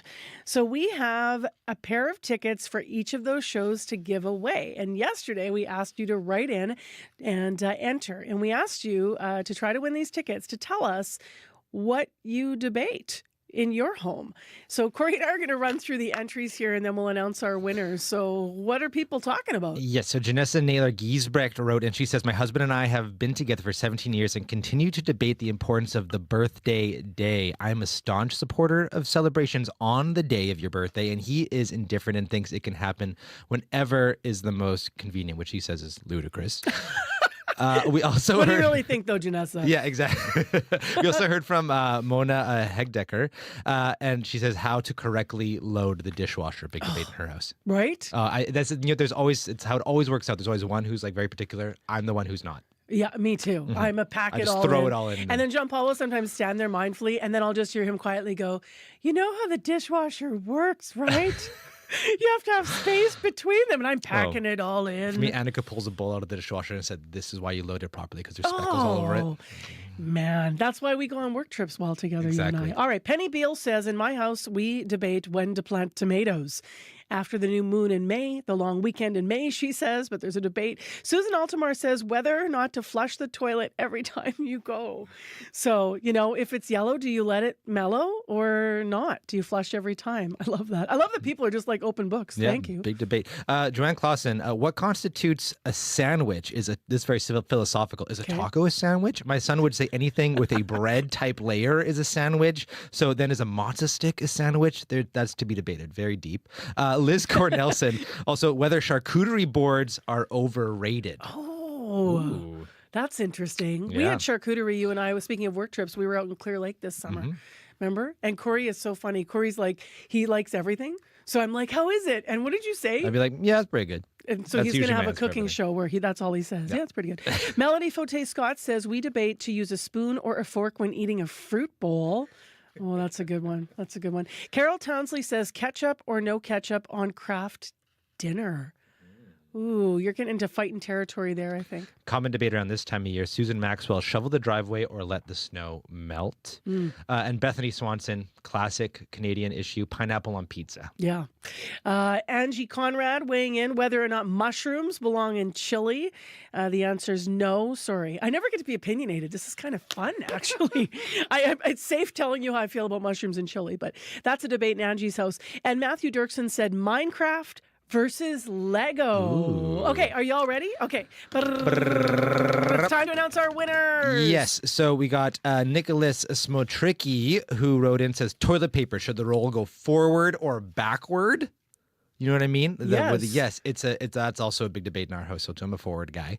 As well, Julia Sivka, she said, a ridiculous debate topic here in my house is always about basketball. Can we dribble all over the house, the washroom, the kitchen, to feed the cat? My boys are basketball boys, so we try everything. Mom, can you dunk as you're doing the laundry? My answer is, if you help me with the laundry, I'll dunk. I love that. Nicholas and Julia, you are our winners. You're heading to the debaters coming to Winnipeg for a live taping on May 2nd and 3rd. We will contact you off air to get you your tickets. Thanks, everybody, for giving us a spot of fun this morning by telling us what you debate in your house. When making commercials, just like the movies, there are multiple takes for many reasons. Actors mixing up words. And I'll stay skewed for the news. Celebrity meltdowns. Speak up. And oversampling the product. The French champagne. Commercial outtakes on Under the Influence with Terry O'Reilly. Thursday morning at 11:30, 3:30 p.m. in Newfoundland. And on demand on CBC Listen. 8:18 is the time right now on 89.3 FM, 990 AM on the app and on YouTube. It is still mostly sunny in Winnipeg. We'll be there for all of the day. And as Abby mentioned, we're going to see a high of 8 degrees. Currently, it is -3 as you're getting out the door and maybe getting into your school. Well, next on the program, let's turn our attention to a somber anniversary. It's been 5 years since Aisha Hudson was fatally shot by Winnipeg police. She was 16 years old. Hudson was shot and killed by a Winnipeg police officer following a pursuit in which police say she drove a stolen vehicle involved in a liquor store robbery. An inquest has been called into her death. The inquest will determine if systemic racism played a role in Aisha Hudson's death, and it will also examine whether the use of force was warranted and appropriate. As you may have heard on the news this morning, no date has yet been set for the inquest. 2 years ago, the Manitoba Children's Advocate published a report that looked into Aisha Hudson's life and her death, and in it there were 4 recommendations to government and police. We have reached this morning Advocate Sherry Gott to reflect on today. Good morning to you, Sherry. Good morning. Thank you for having me. What are you thinking about, obviously, Aisha Hudson this morning, but what are you feeling on this anniversary of her death? Well, it continues to be a sad situation, and we think about, all the children that have come into contact with police and the negativity associated with that. So it is a somber anniversary for sure, because she was young when she was killed at the hands of the police. Your report that I mentioned did focus on interactions between police and racialized young people. What did you learn during your work in 2023 in the report that you think other Manitobans might want to understand in the context of Aisha Hudson and what happened to her? Well, like I said before, it is beyond the scope of my office to review the actions of the police. However, the fatal encounter between Aisha, being a young Indigenous girl, and the police is a reality which we cannot be disputed and ignored in telling and honoring her story. There is still systemic racism that is occurring, and there are some shortcomings when there's police interaction with Indigenous, Black, and other racialized youth.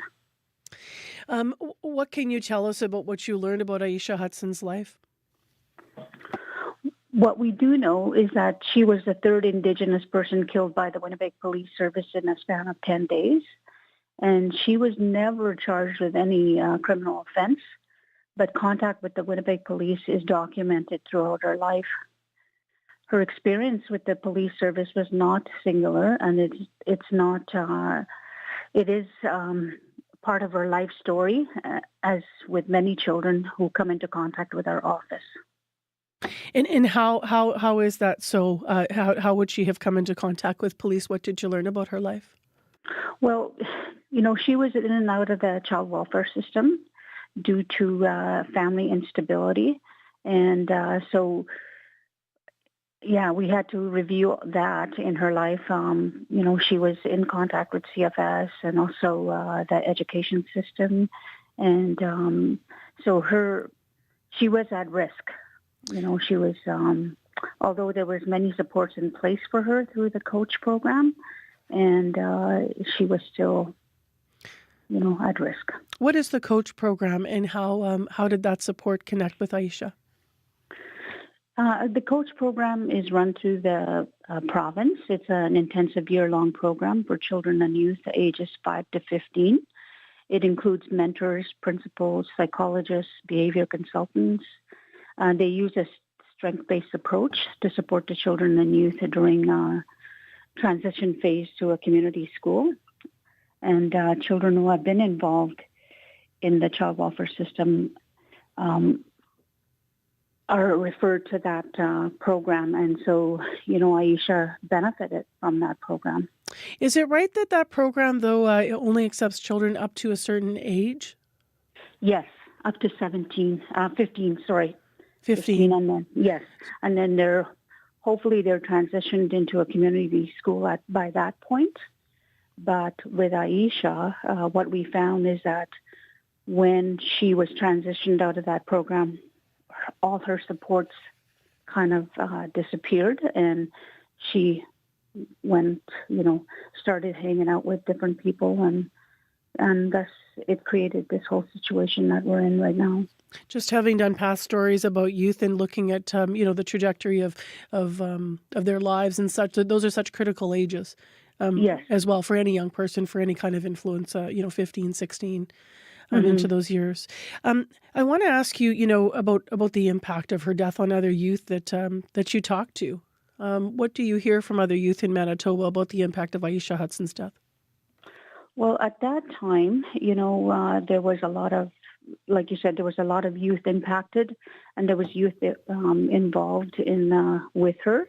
So we had to do a lot of intervening at that point with some of the kids that we came into contact with. But even now today, I'm just curious, Sherry, do you feel the lasting effects 5 years later still with young people? Yes, certainly. We have come into contact with young people that are continually to talk about her story.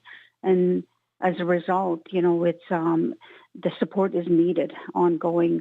And we had made recommendations that the coach program be expanded. Okay. And so we're hoping that'll happen, a Coach 3 program, say, for children that are from 15 to 21 that are still in contact with CFS or are still in the education system. To offer that support into those older ages.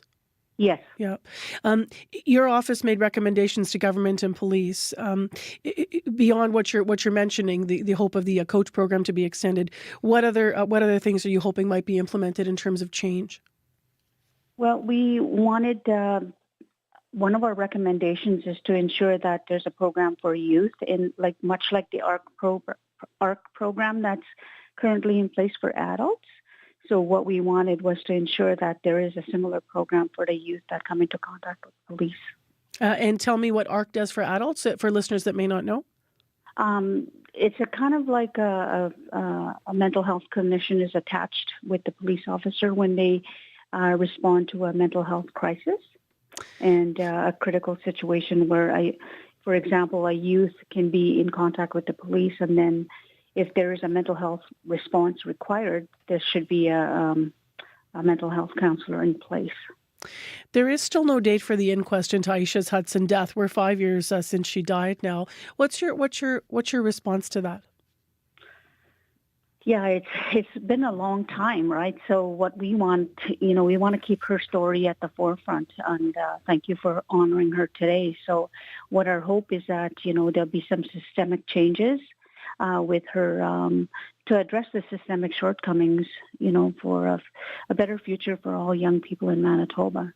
And we also hope that the family, friends, and community are given answers and a sense of closure that they may continue currently be experiencing. There's been some debate, as you're well aware, about whether systemic racism should be included in the inquest. I'd mentioned that. What are your thoughts on that, on the importance of that or not? Well, I think it is very important. I think we need to highlight that there is systemic racism within the police system, and that we want to make sure that that is being discussed and talked about and reviewed. Just last, what new hope might Winnipeg's new police chief, Jean Bowers, bring to this conversation? Or maybe I should ask you, Sherry, what do you hope he hears and takes out of this conversation today? Well, I know that he's committed to having a better working relationship with the Indigenous community. And I hope that includes the youth, because youth have when you speak to youth, they have a tremendous amount of insight into what they are going through and what they would like to see.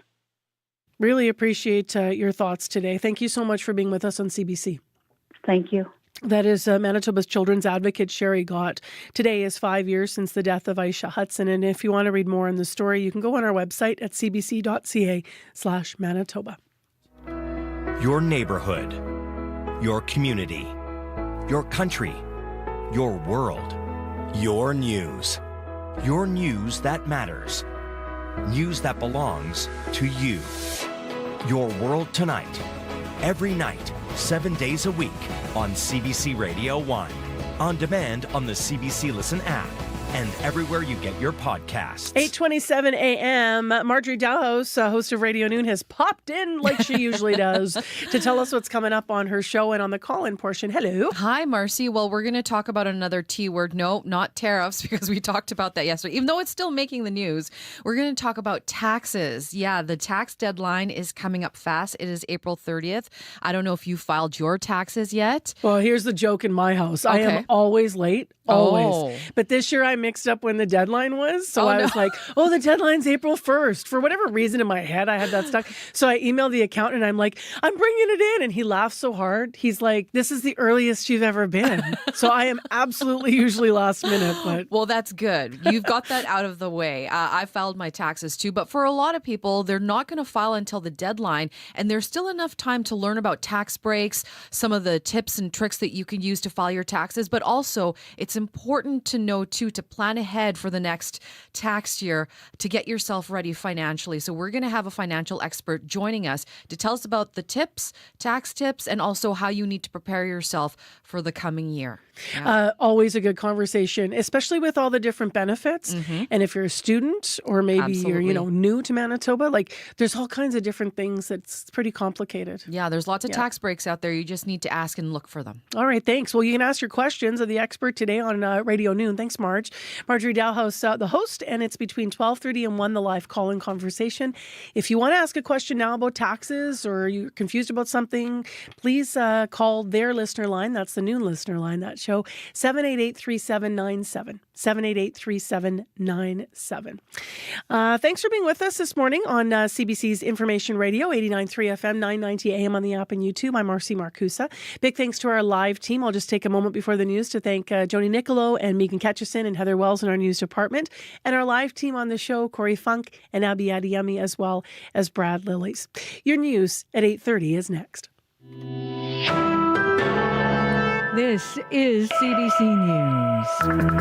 Good morning. I'm Heather Wells in Winnipeg. At 8:30, -3. We're headed to 8 today. Lots of sunshine and just a bit of a southerly breeze.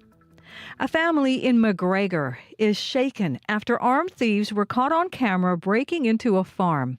Mark Klippenstein says his cousin woke up early Sunday morning to see 6 intruders in his yard. Security camera video shows some of them with firearms. At least one was seen pointing a gun at the garage. Klippenstein says the group left after his cousin turned on the lights. He says the whole experience was unsettling. We hunt and things like that. Like, we're used to firearms, but not usually people coming in the yard with them. People don't usually run around with brandishing weapons. Yeah, it was very concerning. It didn't look real. RCMP say 3 break-ins were reported in the RM of North Norfolk between 3:30 and 8:30 Sunday morning. They say the suspects stole vehicles and power tools from the properties. Liberal candidate Doug Ailfson hopes the third time is the charm. He is taking one more crack trying to defeat Conservative candidate Marty Morantz in the newly renamed riding of Winnipeg West. Ailfson doesn't want to talk about Morantz. Like other Liberal candidates, he wants to give Canadian voters more confidence about our response to the U.S. president. They've heard the rhetoric on the 51st state, and not a lot of people think President Trump is joking on that, and they're afraid. Morantz says he is not concerned about his opponent either. And like other Conservative candidates, his priority, he says, is the cost of living. When I talk to seniors, they're concerned about affording their lives. When I talk to young people, they're concerned about affording their lives. It wasn't like that in 2015. In 2015, houses were half the price. 2 other candidates in Winnipeg West are Avery Selby Lyons for the NDP and Dennis Bayomi for the Greens. Advocates are remembering a 16-year-old whose death 5 years ago will be the focus of an inquest. Aisha Hudson was shot and killed by Winnipeg police following a liquor store robbery and high-speed chase on April 8, 2020. Sherry Gott is the Manitoba advocate for children and youth. She says the circumstances of Hudson's death are tragic. Gott hopes it sparks change. I hope for systemic change when it comes to her. she opened that door for us to look at policing with respect to the way she died. The officer who shot Hudson was not charged. The chief medical examiner called an inquest to further examine the circumstances of Hudson's death and what can be done to prevent further deaths. Dates for the inquest have yet to be set. A pedestrian who was hit by a van last month is upset with charges laid against the driver. Margaret Kobenis was struck on Osborne near Mulvey. The driver took off. Police say he turned himself in last week. He is a City of Winnipeg employee and had been driving a city vehicle. Kobenis is shocked the driver only faces charges under the Highway Traffic Act. It's not fair. This guy almost killed me with his vehicle, and he knew that. That's why it took him a whole month to turn himself in. Police did not release the name of the driver. The city has declined comment. Kobenis says she can no longer take care of her 2 children because she's in a wheelchair with a broken pelvis. Nearly 250 scientists and researchers in Manitoba have signed an open letter to the province demanding more funding. It follows Premier Rob Canu's call for scientists in the U.S. to consider moving here. Robert Beattie is a biochemistry and medical genetics professor at the University of Manitoba. He says Manitoba ranks last among the provinces in terms of per capita research funding. It's hard to foresee how we can welcome new researchers into the province when we are already struggling to keep the current ones here. Beattie says funding for Research Manitoba, the agency that funds research in this province, was cut by nearly 60% between 2016 and 2023.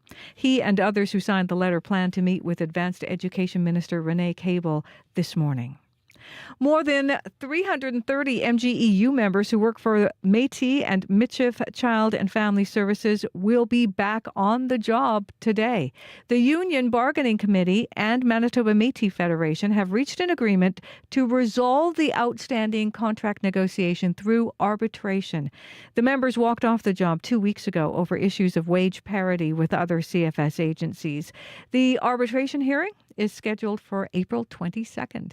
You can find more news updated throughout the day. All you have to do is head to cbc.ca/Manitoba. Thank you, Heather. You're welcome. So just a couple more thank yous here. I was thanking the news department and our live team, but in addition, I want to thank some folks that worked on items in today's program. Associate producer Chidi Akuma as well.